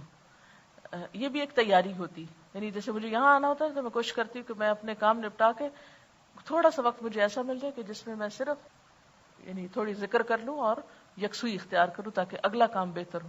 اسی طرح میری عادت ہے کہ میں تراویح سے پہلے 5-7 منٹ کے لیے لیٹ جاتی ہوں خاموشی سے، اگر حالات اجازت اللہ ہی کہ کوئی مہمان ہو یا کچھ، ورنہ اپنی روٹین جو اپنے ہاتھ میں ہوتی تو اس میں یہ ہے کہ ایک پوری ریلیکسیشن کی کیفیت ہوتی ہے. اگر آپ ریلیکس کرنے کے لیے اگر کوئی ایکسرسائزز آپ کرتے ہوں تھوڑی بہت تو آپ اپنے آپ کو اس طرح بھی ریلیکس کر سکتے ہیں. پھر آپ دوبارہ وضو وغیرہ کر کے پھر آپ تراویح پڑھیں، پھر آپ دیکھیں کہ بہت لطف کے ساتھ آپ کی تراویح پڑھی جائے گی.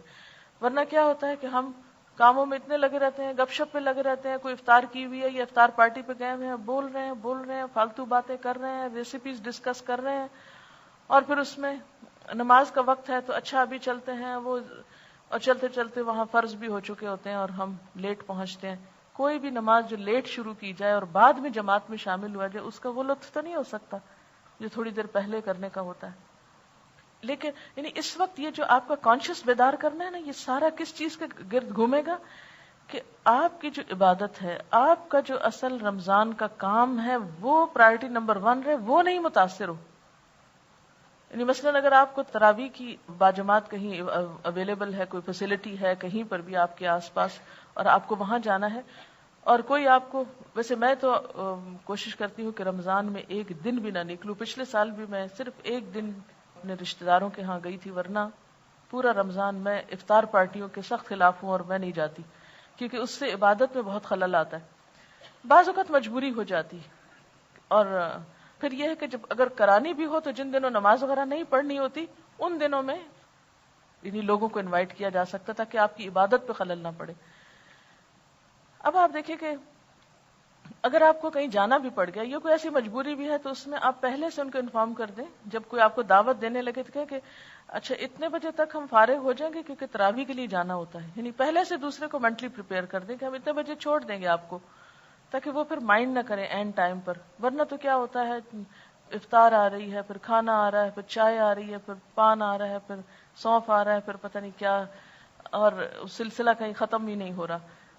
اس سے پھر آپ بگدڑ میں جلدی جلدی تراویح پڑھ رہے ہیں، تو اس تراویح کا جس میں نہ کوئی خشوع ہو، نہ ہی کوئی لطف ہو، نہ اور آپ تھکے ہوئے ہوں یا آپ سو رہے ہوں یا آپ بیٹھ کے پڑھ رہے ہوں، ان چیزوں سے پرہیز کیجیے. یعنی آپ کی پرائرٹی نمبر 1 کیا ہے کہ یہ جو نیکیوں کا موسم بہار آیا ہے، اس میں زیادہ سے زیادہ میں نے استفادہ کرنا ہے، یہ آپ کے ذہن میں ہو. اور اس پر یعنی خصوصی طور پر اپنے جو ہیں تزکیہ کی طرف اور تقویٰ کی طرف اچھی عادتوں کو ڈالنا ہے، اس کی پلاننگ کر لیں.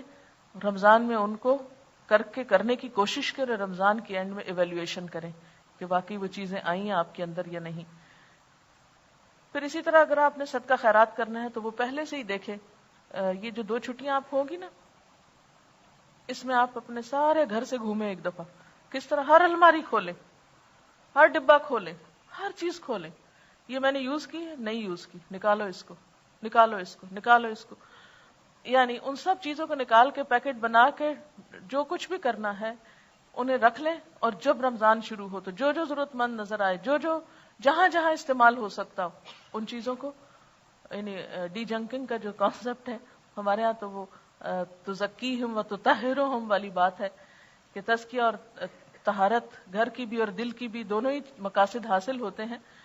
تو وہ آپ ان 2 دنوں میں کر کے رکھ لیں، یا ایٹ لیسٹ اپنی لسٹ ایک بنا لے کہ یہ چیزیں مجھے نکالنا ہے، تاکہ رمضان کے کچھ لمحات بھی اس طرح کے کاموں میں کہ اسٹور صاف کرنے کھڑے ہو گئے آپ، چھٹی تو خیر ہونی نہیں آپ کو، کیونکہ اس رمضان میں سنڈیز کو بھی آف نہیں ہوتا کیونکہ دورہ قرآن چلتا ہے. آخر میں پھر جلدی چھٹی ہو جائے گی نا انشاءاللہ تعالی، کیونکہ 26 رمضان کو ختم قرآن ہو جائے گا. کتنا ڈر رہے ہیں نا، توبہ توبہ. دیکھیں کہ رمضان میں روزے کا ثواب اور اجر اتنا ہوتا ہے. خیر جن لوگوں کی بہت حقیقی مجبوری ہے ان کا پھر آپ اپنے سامنے مجبور اور معذور لوگ کیوں رکھتے ہیں کہ آپ ان کو فالو کریں. دیکھیں نا، میں کلاس میں عام طور پر ٹرینڈ دیکھتی ہوں کہ کچھ خواتین ایسی ہیں جن کی حقیقی مجبوری ہیں اور ہمارا دل چاہتا ہے کہ ان کو ریلیکس کریں، لیکن صرف اس ڈر سے نہیں کر پاتے کہ یہ دوسرے لوگ بھی ان کو کاپی کرنے لگیں گے، ان کو فالو کریں گے.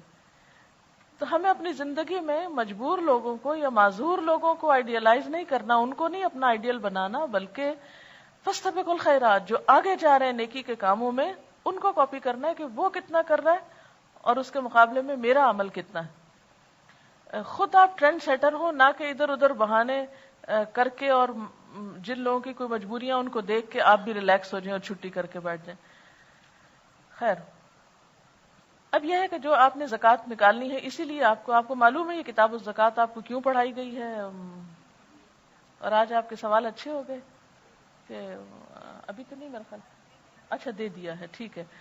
تو اب الحمدللہ دیکھیں نا، آپ کو اتنی پریکٹیکل اسائنمنٹ ملی ہے، اگر آپ وہ کر لیں تو انشاءاللہ تعالیٰ اپنی کیا دوسروں کی بھی زکوٰۃ کا حساب کر کے دے دیں گے. کیونکہ اکثر لوگ اس پریشانی میں مبتلا ہوتے ہیں کہ زکوٰۃ کا حساب نہیں کرنا آتا، وہ دوسروں سے پوچھتے رہتے ہیں اور دے نہیں پاتے. تو اپنا بھی آپ اب عملی طور پر حساب کتاب کر کے نکال کر رکھ لیں، کہاں کہاں دینا ہے، کیسے کرنا ہے اس کا بھی، تاکہ رمضان آئے اور بس صرف اٹھا کے دینے کی بات ہو، تیاری ابھی سے ہی ہو. پھر اس کے علاوہ یہ ہے کہ جو آپ نے دعوت و تبلیغ کرنی ہے، ٹھیک ہے نا، اس میں خاص طور پر جو دورہ قرآن ہے، یعنی کئی قسم کی تبلیغ آپ کر سکتے ہیں رمضان میں.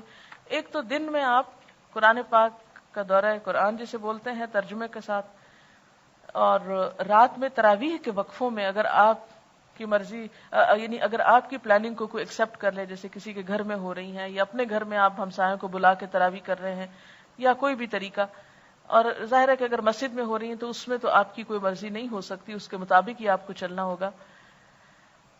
تو دو بڑے حصے ہو سکتے ہیں تبلیغ کے، ایک دن میں دورہ ترجمہ اور رات میں تراویح کے اوقات میں تعلیم. فائدہ کیا ہے ان دو کاموں کا؟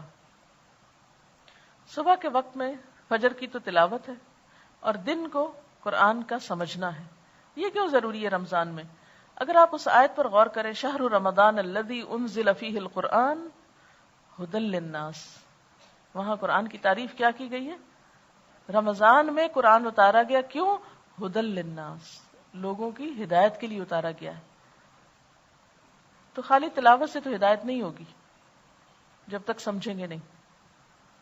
یا سمجھنے والے بن جائیں یا سمجھانے والے بن جائیں. خیرکم من تعلم القرآن وعلمہ، یا سیکھیں یا سکھائیں، جو بھی آپ کو موقع ملے. اب آپ دیکھیں کہ جب آپ اس کو، آپ میں سے کچھ لوگ تو سیکھنے والے ہوں گے اور کچھ لوگ سکھانے والے ہوں گے.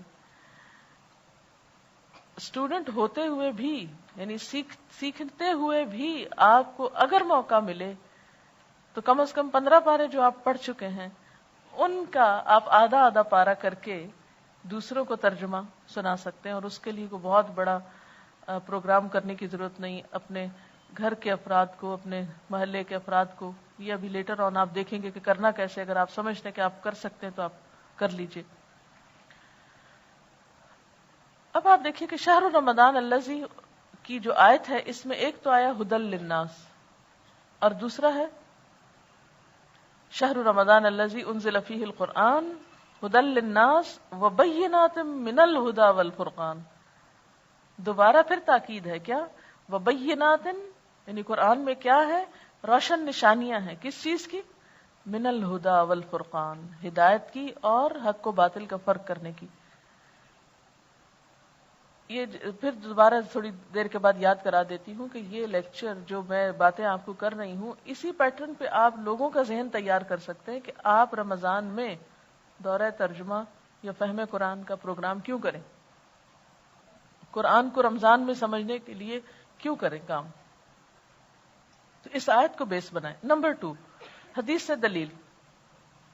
نبی صلی اللہ علیہ وسلم ہر روز رمضان کی ہر رات میں کیا کرتے تھے؟ جبریل علیہ السلام سے ملاقات کرتے تھے اور ان کے ساتھ جتنا قرآن پاک نازل ہو چکا ہوتا تھا اس کی دہرائی کرتے تھے یا اس کا دور کرتے تھے. اور آخری سال میں آپ نے 2 بار کیا جب قرآن پاک ایک طرح سے مکمل ہو چکا تھا. تو کبھی انشاءاللہ آپ بھی 2 بار کریں گے، لیکن یہ ہے کہ اگر ایک بار بھی ہو جائے تو غنیمت ہے.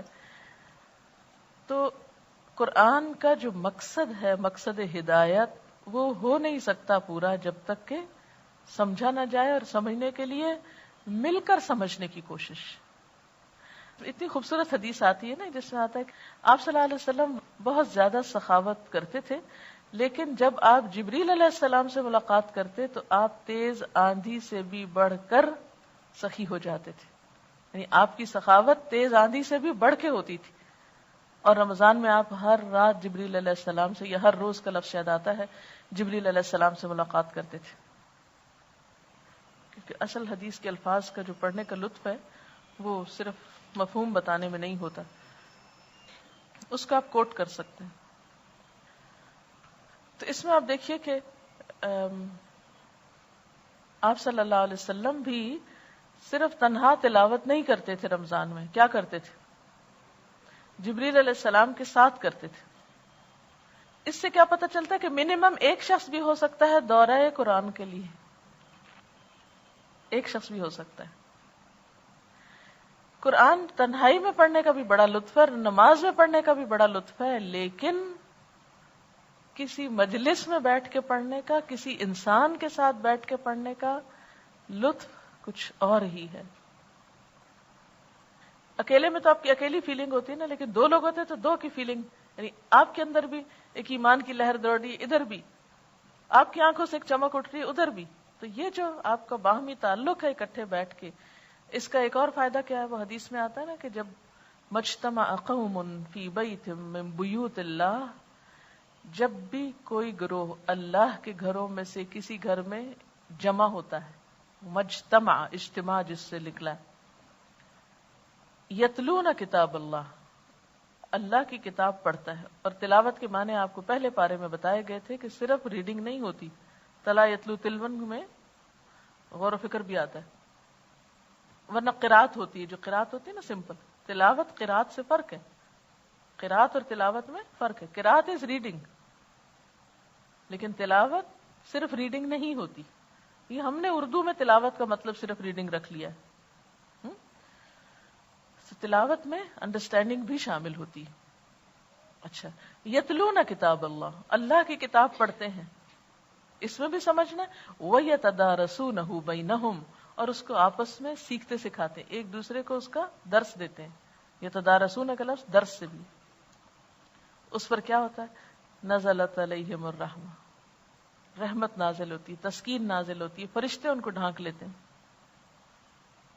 یہ حدیث جو ہے اس کو آپ پراپر طریقے سے کوٹ کریں گے وہاں پر جہاں آپ نے دورہ قرآن کرانا ہے, یا ایک بھی شخص کو کرانا ہے, اپنی کسی بہن کو, بھائی کو, یا کہیں بھی کٹھے پڑھنے کا. یعنی بہت سے لوگ مجھے کہتے ہیں یہ آپ نے کیا بدعت نکال لی لوگوں کو, آپ قرآن پڑھانے بیٹھ جاتی ہیں رمضان میں یا اس طرح. یعنی تنقید کرنے والے تو ہر طرح کی تنقید کرتے ہیں نا, یہ بدعت نہیں ہے.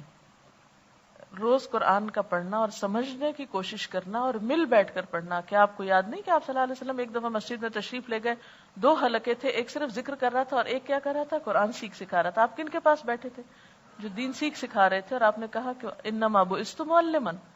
اس لیے علم کی مجلسیں بہت بابرکت مجلسیں ہوتی ہیں.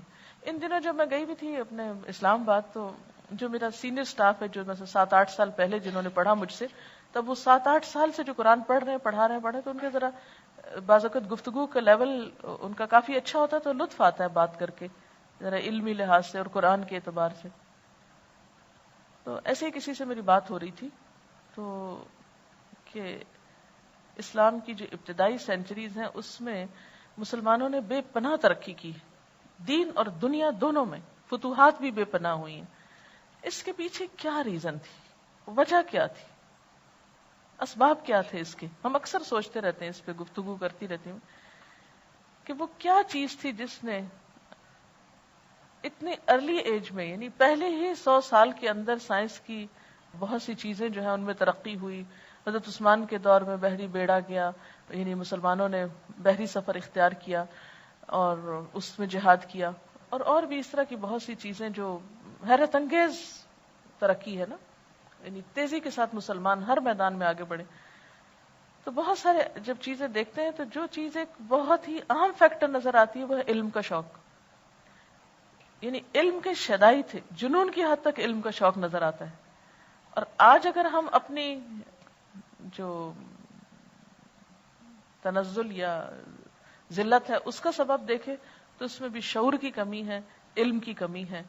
تو جب تک اویئرنیس نہیں ہوگی, جب تک مسلمان تقوی والی زندگی نہیں بسر کریں گے, باشعور نہیں ہوں گے, اس وقت تک حالت نہیں بدل سکتی. اور خدا نے آج تک اس قوم کی حالت نہیں بدلی, نہ ہو جس کو خیال اپنی حالت کے بدلنے کے. جب تک ہم نہیں بدلیں گے تو اللہ کا قانون نہیں بدل. اس نے عقل دے دی, آنکھیں دے دی, کتابیں دے دی, ہم پڑھے نہیں تو پھر کس کا قصور؟ تو ہمیں اس کتاب کو اس مہینے میں خاص طور پر ماسز تک پہنچانا ہے, میکسیمم لوگوں تک, کیوں؟ اس لیے کہ اس مہینے میں قرآن نازل ہوا تھا، قرآن کو اس سے خاص مناسبت ہے، اور روزے کی حالت میں قرآن پڑھنے اور پڑھانے کی جو کیفیت ہے وہ بالکل مختلف ہوتی ہے، اور اس کے سیکھنے اور سکھانے کا جو لیول ہے وہ بھی مختلف ہوتا ہے، اور اس کی تاثیر بھی مختلف ہوتی ہے۔ ایک خاص بصیرت پیدا ہوتی ہے روزے کی حالت میں۔ آپ بھوکے ہوتے ہیں نا تو آپ کو جسم جو ہے وہ نیچے ہوتا ہے اور روح نشو نما پا رہی ہوتی، تو وہ جو ایک روحانی کیفیت ہوتی ہے اس سے آپ کو ایک بصیرت اور ایک آگہی اور ایک تفکر، ایک تدبر اور ایک جو سمجھ بوجھ کا لیول ہے وہ آٹومیٹکلی بڑھ جاتا ہے۔ تو اس موقع سے فائدہ اٹھانا ہوتا ہے۔ اور یہ جو آپ کو معلوم ہے کہ قرآن پاک کو 30 چیپٹرز میں تقسیم کرنے کا جو وجہ تھی وہ کیا تھی؟ پڑھی تھی آپ نے علوم القرآن میں؟ ہاں؟ تاکہ رمضان میں ایک ایک سپارہ جو ہے اس سے، یعنی آپ صلی اللہ علیہ وسلم کے زمانے میں قرآن 30 حصوں میں ڈیوائیڈڈ نہیں تھا، یہ بعد میں ضرورتاً ہوا ہے، اور ضرورت بیسیکلی یہی پیش آئی کہ ہر روز ایک اتنا چنک ہو کہ جو ایک دن میں رمضان کی 30 راتوں میں اسے پڑھا جا سکے یا دنوں میں اس کو آسانی سے پڑھا جا سکے۔ تو اس لیے اگر ہم ایک سپارہ روز کا پڑھتے پڑھاتے ہیں ترجمے کے ساتھ، سمجھتے سمجھاتے ہیں، اور 30 ڈیز میں یا 30 سٹنگز میں یا 30 سے کچھ کم و بیش اگر ہم پورے قرآن سے ایک دفعہ تیزی سے گزر جاتے ہیں، 7 دن میں قرآن ختم کرنا ہے، تو آپ کو پتہ ہے ہم لوگ تو سال بھر میں ختم نہیں کر پاتے۔ ٹھیک ہے، سمجھنے کے لیے 7 سال بھی لگے ہیں لوگوں کو ایک ایک سورت سمجھنے میں، وہ ایک الگ بات ہے، اس کے لیے تو کوئی لمٹ ہی نہیں کہ آپ غور و فکر میں لمبا عرصہ گزارے، لیکن جو تلاوت ہے صحابہ کرام کی وہ 7 دن میں قرآن پاک کا ختم کرنا ہوتی تھی۔ اور یہ آپ خود کبھی زندگی میں توفیق ہو آپ کو زیادہ تلاوت یا قرات کی، پڑھنے کی یا سننے کی، تو آپ دیکھیں گے کہ قرآن کے ایک حصے پہ اگر آپ ہیں تو دوسرے حصے سے اس سے ملتی جلتی آیات آتی ہیں، تو وہ اس ریپیٹیشن سے اور اس کے اندر آپ پھر ڈوبتے ہیں صحیح معنوں میں، اور وہ بینات نظر آتی ہیں ہدا اور فرقان کی، جو آپ کو بے معنی پڑھ کے نہیں آتی۔ یہ بینات جو ہے نا قرآن کے لیے لفظ بینات من الہدا والفرقان، تو یہ اس تیزی سے کی ہوئی قرات اور سمجھ اور انڈرسٹینڈنگ میں آتی ہے۔ ٹھیک ہے، تو اس موقع کو آپ نے نہیں جانے دینا۔ اس کے لیے یہاں پر بھی اہتمام کیا گیا، انشاءاللہ روزانہ کا ایک پارہ جو ہے، اس سے آپ کی ریویژن بھی ہوگی اور اس کی دوبارہ سے آپ اس کو پڑھیں گے بھی اور آپ سنیں گے بھی، اور اگر آپ کو آگے کرنا ہے تو انشاءاللہ تعالی آپ 2 طریقے سے کر سکتے، ایک تو پورا سپارہ یا پھر آدھا سپارہ، یا پھر ہر پارے کی وہ اہم آیات جنہوں نے آپ کو بہت متاثر کیا۔ پچھلے بیچ کی ہماری ایک اسٹوڈنٹ تھی شازیہ واصف ان کا نام ہے، اور انہوں نے یہ ایک بہت ہی اچھی کوشش کی ہے کہ پورے قرآن پاک میں سے کچھ آیات کا انتخاب کر کے ان کا ترجمہ لکھا ہے اور کچھ چیزوں کا خلاصہ، مثلا سورۃ الفاتحہ ہے تو اس کو ایک پیج میں انہوں نے خلاصہ کر دیا ہے اور اس کی موٹی موٹی باتیں بتا دی ہیں۔ پھر اسی طرح سورۃ البقرہ ہے تو 1 سے 5 آیت کا خلاصہ، پھر آگے اسی طرح، تو یہ پورے 30 پارس کا انہوں نے اس طرح کیا ہے۔ اس میں یہ ہے کہ جو شخص پورے 2 گھنٹے کا، ایکچولی انہوں نے اپنی برانچ میں 26 ڈیز کا شاید ٹائم ٹیبل اس طرح کا بنایا ہے، جس میں پورا قرآن تو نہیں ہوگا بیچ میں، لیکن مختلف سورتوں کی اہم آیات اور اس سے متعلق جو اس کا خلاصہ اور اس میں جو پوائنٹس ہیں وہ لکھے ہوئے ہیں۔ مثلا آیت 183 سے 188 تک یہ جو رمضان کی آیتیں ہیں، انہوں نے اس کے بارے میں لکھا ہوا ہے روزوں کا مقصد، حصول تقوی، اللہ کا احساس، اس کی محبت اور خوف، تقوی کے حصول کے طریقے، رمضان میں کرنے کے کام، نمبر 1 روزوں کی تعداد پوری کرنا، نمبر 2 قرآن کے ساتھ تعلق، نمبر 3 تکبیرات، نمبر 4 اللہ کا شکر ادا کرنا، دعا کا اہتمام کرنا، سحری کھانا، اعتکاف کرنا، اللہ کے حکم سے حلال چیزوں سے جیسے رکے حرام سے بچنا، میاں بیوی کا تعلق، اس کو اللہ تعالیٰ نے بہت خوبصورتی سے بیان کیا، یعنی اللہ تعالیٰ عبادات کے ساتھ ساتھ ہی حقوق العباد کا بھی ذکر کر دیتے ہیں، وہ خوبصورت طریقے سے سکھاتے ہیں۔ پھر اسی طرح مختلف آیات کے نمبر کے ساتھ انہوں نے طریقہ کار اپنا یہ لکھا تھا، اس کا انہوں نے طریقہ کار بھی بتایا ہے کہ یہ انہوں نے لکھا ہے کہ آپ سے آخری ملاقات کے بعد میں نے دورہ قرآن کے لیے منتخب آیات کو بہت مختصراً خلاصہ کیا ہے، وقت جتنا ملا اور دماغ نے جتنا ساتھ دیا اس حساب سے یہ ایک ٹوٹی پوٹی کوشش ہے۔ اس کو کمپائل کرنے کا مقصد صرف یہ تھا کہ جو محنت ہم نے کی ہے اس سے چند اور لوگ بھی فائدہ اٹھا لیں۔ میٹرو سے جو لسٹ ملی تھی منتخب آیات کی وہ ایک حد تک ملتی جلتی تھی، لیکن کئی جگہ مختلف بھی تھی. جو چیز مجھے مناسب لگی میں نے اس کا انتخاب کیا. اگر آپ کو یہ اس لائق لگے اور دوسرے لوگ اس سے فائدہ اٹھا سکتے ہو تو استعمال کر لیجیے. ایک بہت خوبصورت احساس جو مجھے ہوا اس دوران وہ آپ سے شیئر کرنا چاہوں گی.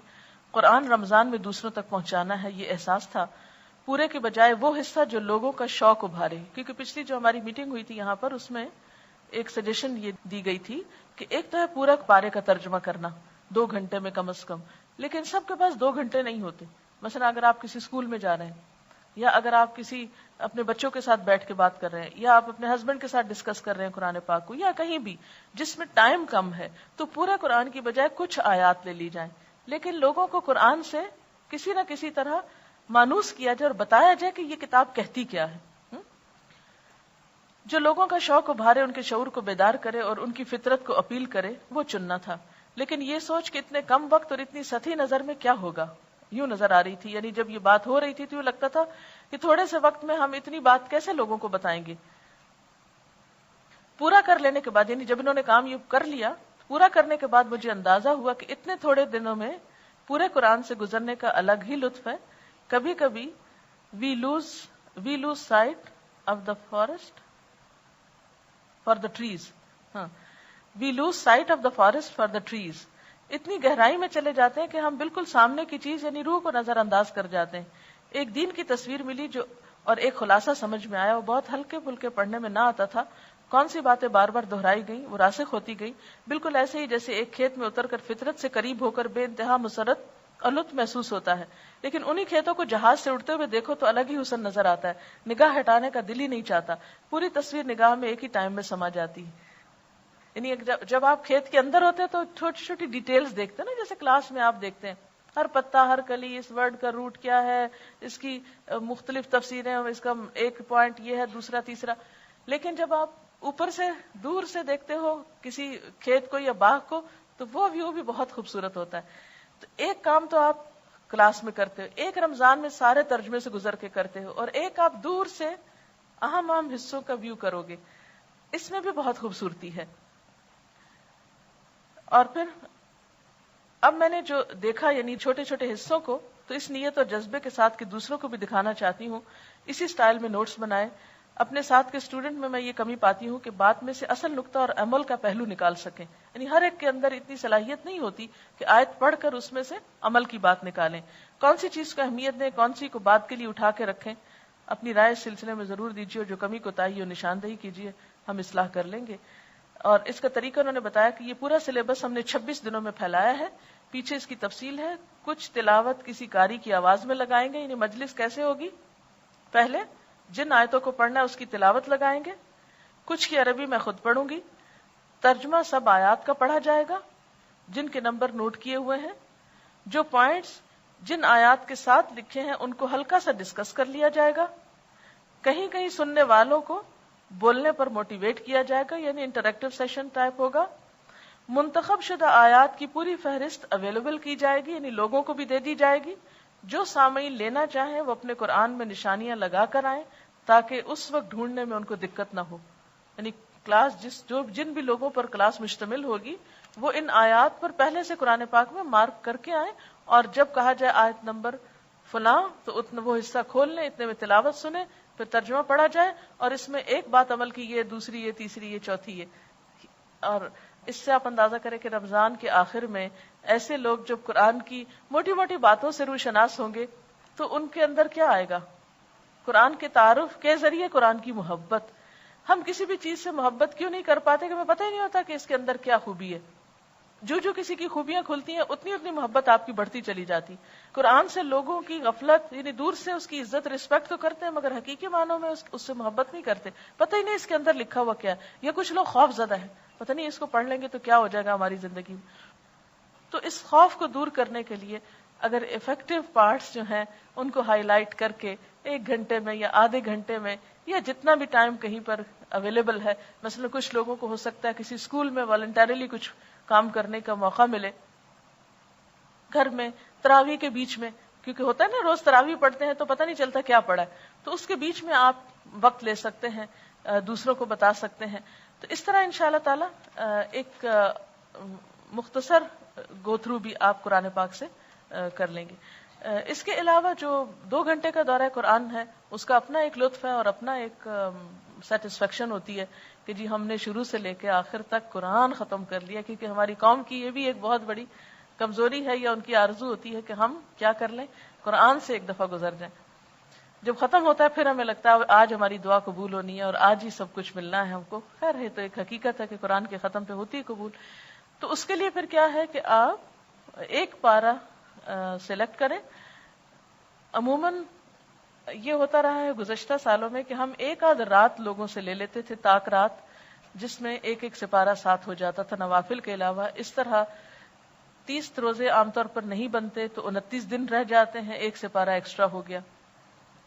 لوگ عید پر جانا چاہتے ہیں, یہاں تو کراچی میں اتنا مسئلہ نہیں, لیکن پنجاب میں اور خصوصاً اسلام آباد میں یہ مسئلہ اتنا گمبھیر ہے کہ اسلام آباد سب کا کوئی بنیادی ٹھکانہ نہیں, سب لوگ کہیں کہیں اور سے ہی آ کے وہاں جڑے ہوئے ہیں. تو وہ اپنے اپنے علاقوں میں شہروں میں عید منانے چلے جاتے ہیں. چھٹیاں ہوتی ہیں, لوگ اپنے رشتہ داروں سے جا کے ملتے ہیں. تو اس کا بھی ایک وہ پریشر ہوتا تھا کہ آپ کو جلدی ختم کر دیں, ہم نے جانا ہے, جو ہم دعا میں شریک ہونا چاہتے ہیں اس لیے جلدی ختم کریں. ورنہ میرا دل یہ ہوتا تھا کہ جیسے 29ویں روزے کو ہو تاکہ میکسیمم ٹائم ہم اس کے ساتھ گزار سکیں. اس کے لیے ایک حل تو یہ ہوتا کہ طاق راتوں میں سے کوئی رات 1 یا 2 لے لی جائیں تو وہ 1.5 سپارہ کر کے اس میں کچھ وقت گزر جاتا ہے. لیکن اگر یہ ممکن نہ ہو تو آخری 10 پارے جو ہیں ان میں سے کچھ پارے ایسے ہیں کہ جن کو باہم کمبائن کیا جا سکتا ہے اور ایک دن میں ایک پارے کی بجائے 1.5 پارہ کیا جا سکتا ہے.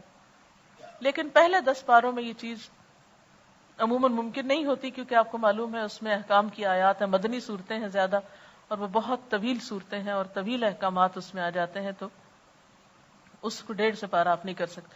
دوسرے حصے میں بھی آپ دیکھ رہے ہیں کہ سورت یوسف ہے اور پھر سورت جو ہے بنی اسرائیل ہے, اور سورت کہف آپ نے ابھی پڑھی نہیں لیکن وہ بہت طویل ہے وہ بھی. تو یہ صورتیں جو ہے یہ خود ٹائم ٹیکنگ ہے, ان کے اندر بھی بہت میٹر ہے جس کی وجہ سے پھر آپ نہیں آگے سورت نور آ جاتی ہے, اس میں بھی بہت لینتھی ہے وہ بھی صورت. اس طرح پھر آپ دوسرے اشرے کو بھی نہیں ڈیوائیڈ کر سکتے, لیکن تیسرے اشرے میں عام طور پر خلاصہ ہے قرآن پاک کا. جو احکامات آپ 20 پاروں میں پڑھ چکے ہیں وہ آلموسٹ 10 پاروں میں دوبارہ ان کی ریویژن ہو جاتی ہے, اور ایک جامع پارے ہیں لیکن اس میں ڈیٹیل عام طور پر کم ہے, تو وہاں آ کر آپ جلدی بھی کر سکتے. 30th پارہ سب سے مختصر ہے, اس میں بہت ڈیٹیلز نہیں ہوتی کیونکہ سب صرف دل ہلانے والی اور ایک کنکلوژن ہو رہا ہوتا ہے قرآن کا, یہ تیار کیا جا رہا ہوتا ہے انسان کو قرآن پڑھنے کے بعد عمل کے لیے.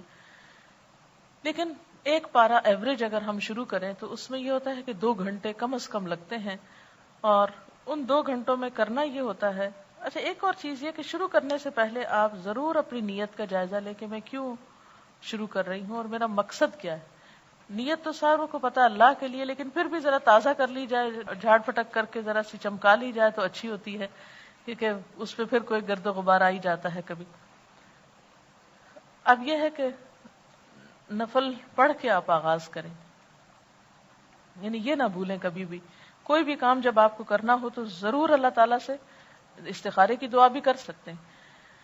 اب یہ ہے کہ اچھی طرح اللہ تعالیٰ سے دعا کر کے, اور دعا میں صرف یہ دعا نہیں کرنی کہ یا اللہ میں بہت اچھا بول لوں, یا اللہ لوگ امپریس ہو جائیں, یہ نہیں دعائیں کرنی. دعا یہ کرنی ہے کہ یا اللہ میری نیت اپنے لیے خالص کر لے اور قبولیت والے عمل کی توفیق دے. ایسا کام کروں جو تجھے پسند آ جائے اور جس سے تیری مخلوق کو فائدہ پہنچ جائے.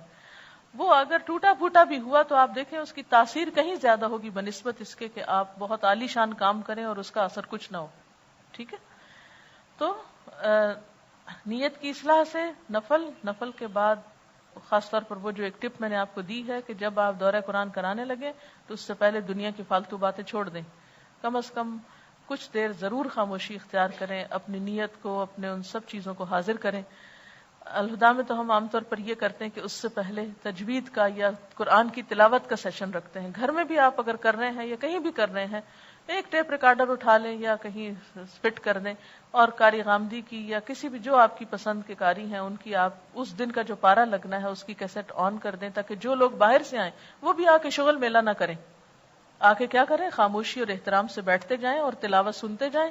اور ایک شخص مقرر کر دے, جیسے اسلام آباد الہدا میں یہ ہوتا تھا ویکلی کلاس میں لیا کرتی تھی, تو میں نے اپنی ایک ٹیم بنائی ہوئی تھی اسٹوڈنٹس کی کہ جو لوگ تو شروع میں آتے ہیں تو میں کہہ دیتی تھی جی آج کا لیسن اس نمبر آیت سے ہے، وہ اپنا اپنا وہاں سے کھول لیتے تھے. جو لوگ لیٹ آتے ہیں ان کو پتہ نہیں چلتا، پتہ نہیں کہاں سے کیا ہو رہا ہے. تو ایک ٹیم ایسی ہوتی تھی کہ جو کھڑے ہو کر لوگوں کو قرآن پاک کھول کے وہاں انگلی رکھوا کے ان کو بٹھاتی تھی. ورنہ جو لوگ لیٹ آتے ہیں وہ کیا کرتے ہیں، وہ آگے سے پیچھے، پیچھے سے آگے، وہ اس کو کر کے تو ساری برکت محفل کی ختم کر دیتے ہیں. شور ہنگامہ بھی ہوتا ہے اس سے. تو آپ یہ بھی کر سکتے ہیں کہ اگر لوگ اپنے قرآن پاک ساتھ لے کر آئیں اس میں تو زیادہ بہتر ہے. خالی سننے سے جب دیکھنا بھی ساتھ شامل ہوتا ہے اور خود اپنا دماغ لگانا تو اس کا اثر اور اجر بڑھ جاتا ہے. یعنی خالی سننا بھی فائدہ مند ہے، لیکن سن کے ساتھ دیکھنا اس کا دوہرا ثواب ہو جائے گا نا. دو کام آپ کر رہے ہیں، دو فیکلٹیز کو یوز کر رہے ہیں. اس کے لیے عموماً جو قرآن پاک استعمال کیا جاتا ہے وہ ہے مولانا مودودی کا، کیونکہ اردو ترجمہ اس کا بہت فلوئنٹ ہے. بس اس میں صرف ایک مشکل ہے کہ کہیں کہیں اردو کے الفاظ بہت مشکل آ جاتے ہیں جو ہماری اب پبلک کو سمجھ نہیں آتے، ان کی طبع نازک پہ گراں گزرتے ہیں. تو کوشش کریں ڈکشنری لے کے جو لفظ آپ کو خود سمجھ میں نہ آئے ان کے اردو ترجمہ ساتھ ہی مارک کر لیں. یعنی جہاں تفسیر اور آپ تیار کر رہے ہیں، پڑھ رہے ہیں، سیکھ رہے ہیں، وہاں اس کو ان لفظوں کا ترجمہ خود کریں. کیونکہ میں عام طور پر اس کو موقع پر ہی بدلتی چلی جاتی ہوں، لفظ آسان کر دیتی ہوں جس سے لوگوں کو سمجھ آ جاتا ہے. لیکن ویسے اردو کی سینٹنسز کی سٹرکچر کے اعتبار سے یہ ترجمہ جو ہے وہ بیسٹ ہے. اگر وہی ترجمہ لوگوں کے ہاتھ میں ہو تو آسانی ہوتی، لیکن کسی کو کبھی مجبور نہ کریں کہ جی آپ یہ ترجمہ ضرور پڑھیں اور یہ نہ پڑھیں. جو جس کا دل چاہے جیسا مرضی لائے، ہمیں اس سے کوئی غرض نہیں، کیونکہ ہم نے لوگوں کو کسی خاص مسلک یا گروپ یا کسی اور اس میں نہیں ڈالنا. ہم نے تو لوگوں کو اللہ سے جوڑنا ہے. اور دورہ قرآن کی اصل غرض بھی یہی ہے کہ لوگوں اور اللہ تعالیٰ کے درمیان ایک تعلق مضبوط ہو جائے. جو بھی کوئی ترجمہ قرآن وہ یوز کریں. پلین لانا چاہتے ہیں پلین لائیں، نہیں بھی لانا چاہتے تو مجبور نہ کریں. لیکن اسٹوڈنٹس کو ہم تھوڑا سا پابند کریں گے کہ وہ اسٹوڈنٹ ہونے کا ثبوت دیتے ہوئے قلم اور کتاب اپنے سامنے رکھیں. علامہ بالقلم اور الرحمن علم القرآن خلق الانسان علمہ البیان. تو وہ قرآن آپ کے سامنے بھی ہونا چاہیے، تبھی تعلیم بھی ہوتی. اب یہ ہے کہ تلاوت لگی ہوگی، ایک پورا ایٹماسفیئر کریٹ ہوگا، لوگ آتے جائیں گے، لائنوں میں بیٹھتے جائیں گے. اگر کوئی خرابی آپ دیکھیں تو یہ نہیں کریں، اپنے عمل سے ثابت کریں کہ آپ قرآن کا احترام کرتے ہیں. بعض لوگوں کو میں نے دیکھا ہوتا ہے تلاوت لگی ہوتی ہے اور ساتھ کیا شروع کر دیتے ہیں، باتیں شروع کر دیتے، لوگوں کو انسٹرکشنز دینا شروع کر دیتے ہیں. ذرا پلیز آگے آگے ہو جائیے. اگر آپ نے کرنا ہے لوگوں کو تو ذرا اس کو آف کر دیجیے. جو لوگ قرآن پڑھ کے پھر قرآن کا ادب نہیں کرتے وہ قرآن کی تعلیم کو یا مقصد کو پھر نقصان دیتے ہیں. تو اس لیے اگر آپ کو بیچ میں کوئی بھی اعلان کرنا پڑ رہا ہے یا کوئی انتظامی کام کرنا پڑ رہا ہے تو آپ اس کیسٹ کو آف کر دیجیے. اور اس میں آپ دیکھیے کہ بعض اوقات لوگ جگہ لینے کی خاطر بہت ارلی بھی آ جاتے ہیں، ایک ایک گھنٹہ بھی پہلے آ جاتے ہیں. بعض لوگ بہت دور سے آتے ہیں یا بسوں پہ آتے ہیں. تو جہاں بھی آپ نے پروگرام کرنا ہو وہ اس جگہ کو ذرا پہلے سے تیار کر لیں. یہ نہ ہو کہ لوگ آ کے دروازے پہ کھڑے ہو جائیں یا پریشانی کا شکار ہوں. وقت سے پہلے آپ اس جگہ کی ایک گھنٹہ پہلے یا آدھا گھنٹہ پہلے جس بھی لوگوں کا ایوریج دیکھ کے کہ کس وقت انٹر ہوتے ہیں جگہ کو تیار کر لیں. اور جگہ تیار کرنے کے بعد یہ ہے کہ آرام سے وہ بیٹھتے جائیں. اگر بیٹھنے کا طریقہ ان کو نہیں آتا تو آپ اس وقت ان کو مت پریشان کریں. جب آپ شروع کرنے لگے تلاوت آف کر کے آپ ان سے ریکویسٹ کر لیں کہ اگر آپ سب اس طرح بیٹھ جائیں تو زیادہ بہتر طور پر ہوگا. کیونکہ بعضوں کا دیکھا گیا کہ لوگ ایک کنارے پہ بیٹھ جاتا ہے، دوسرا ادھر، ایک کی ٹانگ ادھر پھیلی ہوئی ہے، ایک کا حال حلیہ کچھ اور ہو رہا ہے. وہ قرآن کی مجلس ہی نہیں لگ رہی ہوتی جیسے عموماً قرآن خوانیوں میں بھی نظر آتا ہے. تو ایسے میں کوشش کریں کہ لوگوں کو پیار محبت سے ادب سے بیٹھنا، اور کہتے ہیں نا اٹھنا بیٹھنا سکھانا، تو وہ تھوڑا سا اٹھنا بیٹھنا ان کو سکھا دے اور اس کے بعد آپ شروع کریں. اب آپ کے پاس قرآن پاک ہے. اس میں یاد رکھیے کہ دورہ قرآن خطبے کی طرح ہوتا ہے، تعلیم کی طرح نہیں ہوتا. آپ صلی اللہ علیہ وسلم کا میسج کنوے کرنے کے دو طریقے ہوتے تھے، ایک خطبے کا انداز اور ایک تعلیم کا انداز. تعلیم کلاس روم کے لیے ہوتی ہے، ریگولر ہوتی ہے. خطبہ جو ہوتا ہے وہ جوش ابھارنے کے لیے ہوتا ہے، کسی چیز کے لیے مینٹلی تیار کرنے کے لیے ہوتا ہے، اور اس میں یعنی اس کا مقصود کچھ اور ہوتا ہے. اب چونکہ ایک نئی پبلک آ رہی ہے آپ کے پاس جو تعلیم حاصل کرنے کے لیے نہیں آ رہی، صرف ایک جاننے کے لیے آ رہی ہے کہ آپ یہ یہاں قرآن کی کلاس ہوتی ہے، تو ان لوگوں کو آپ خطبے کے انداز میں سکھائیں گے. اور اس کے لیے مثلاً آپ تلاوت لگاتے ہیں، جیسے آپ تلاوت کرتے ہیں تو سوئے ہوئے اور ٹوٹے پھوٹے انداز میں اور غلط طریقے سے یہ نہیں کر سکتے آپ. اس کے لیے آپ کی تجوید کا بہتر ہونا بہت ضروری ہے، تبھی دورہ قرآن جو ہے وہ زیادہ افیکٹو ہوتا ہے. اگر آپ قرآن ٹھیک نہیں پڑھتے تو دورہ قرآن کا مقصد فوت ہو جاتا ہے، کیونکہ خالی ترجمہ تو نہیں سنانا، بیچ بیچ میں آیات بھی سنانی ہے.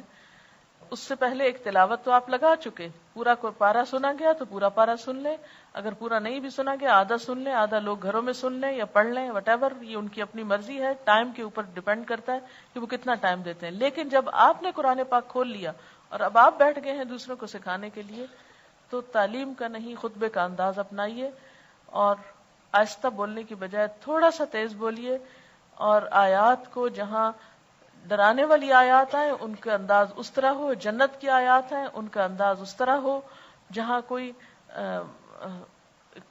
یعنی تکرار آ رہی ہو یا جہاں ردم ہے قرآن پاک کا خاص طور پر، ان آیات میں ردم لانے کی کوشش کریں. اس طرح انشاءاللہ تعالی آپ ایک سپارہ جب کریں گے. اور ایک اور چیز جو آپ کو کہنا چاہوں گی وہ یہ ہے کہ اگر آپ یہ کام کرنا چاہتے ہیں تو آپ یہ یاد رکھیں کہ قرآن پاک کی نعمت ایک ایسی نعمت ہے، جو قرآن پاک ایک ایسی بھاری امانت ہے جو اللہ تعالیٰ نے، جیسے قرآن پاک میں آتا ہے اِنَّا أَرَدْنَا الْأَمَانَةَ عَلَى السَّمَاوَاتِ وَالْأَرْضِ وَالْجِبَالِ فَأَبَيْنَ أَن يَحْمِلْنَهَا وَحَمَلَهَا الْإِنسَانُ. ہم نے ضمانت کو آسمان و زمین پر، پہاڑوں پر پیش کیا، انہوں نے اس کو اٹھانے سے انکار کر دیا، انسان نے اس کو اٹھا لیا. تو یہ جو کتاب ہے، اللہ تعالیٰ فرماتے ہیں لو انزلنا هذا القرآن على جبل لرأيته خاشعا متصدعا من خشية الله. لو انزلنا هذا القرآن على جبل، اگر ہم اس قرآن کو پہاڑ پہ اتارتے تو پہاڑ کا حال کیا ہوتا؟ لرأيته، تم دیکھتے اس کو، خاشعا، کہ وہ دب گیا ہے، متصدعا، ٹکڑے ٹکڑے ہو گیا. تصدع کہتے کٹ انٹو پیسز، یعنی ٹکڑے ٹکڑے ہو گیا ہے، من خشیت اللہ، اللہ کے ڈر سے. اب آپ خود سوچیں کہ کتنا بھاری کام ہے جو آپ نے اٹھایا. یہ ڈرانے کے لیے نہیں میں آپ کو کہہ رہی، لیکن اس کی عظمت کو محسوس کریں. اگر آپ عظمت کو محسوس نہیں کریں گے تو اس کو آگے ڈیلیور نہیں کر سکیں گے،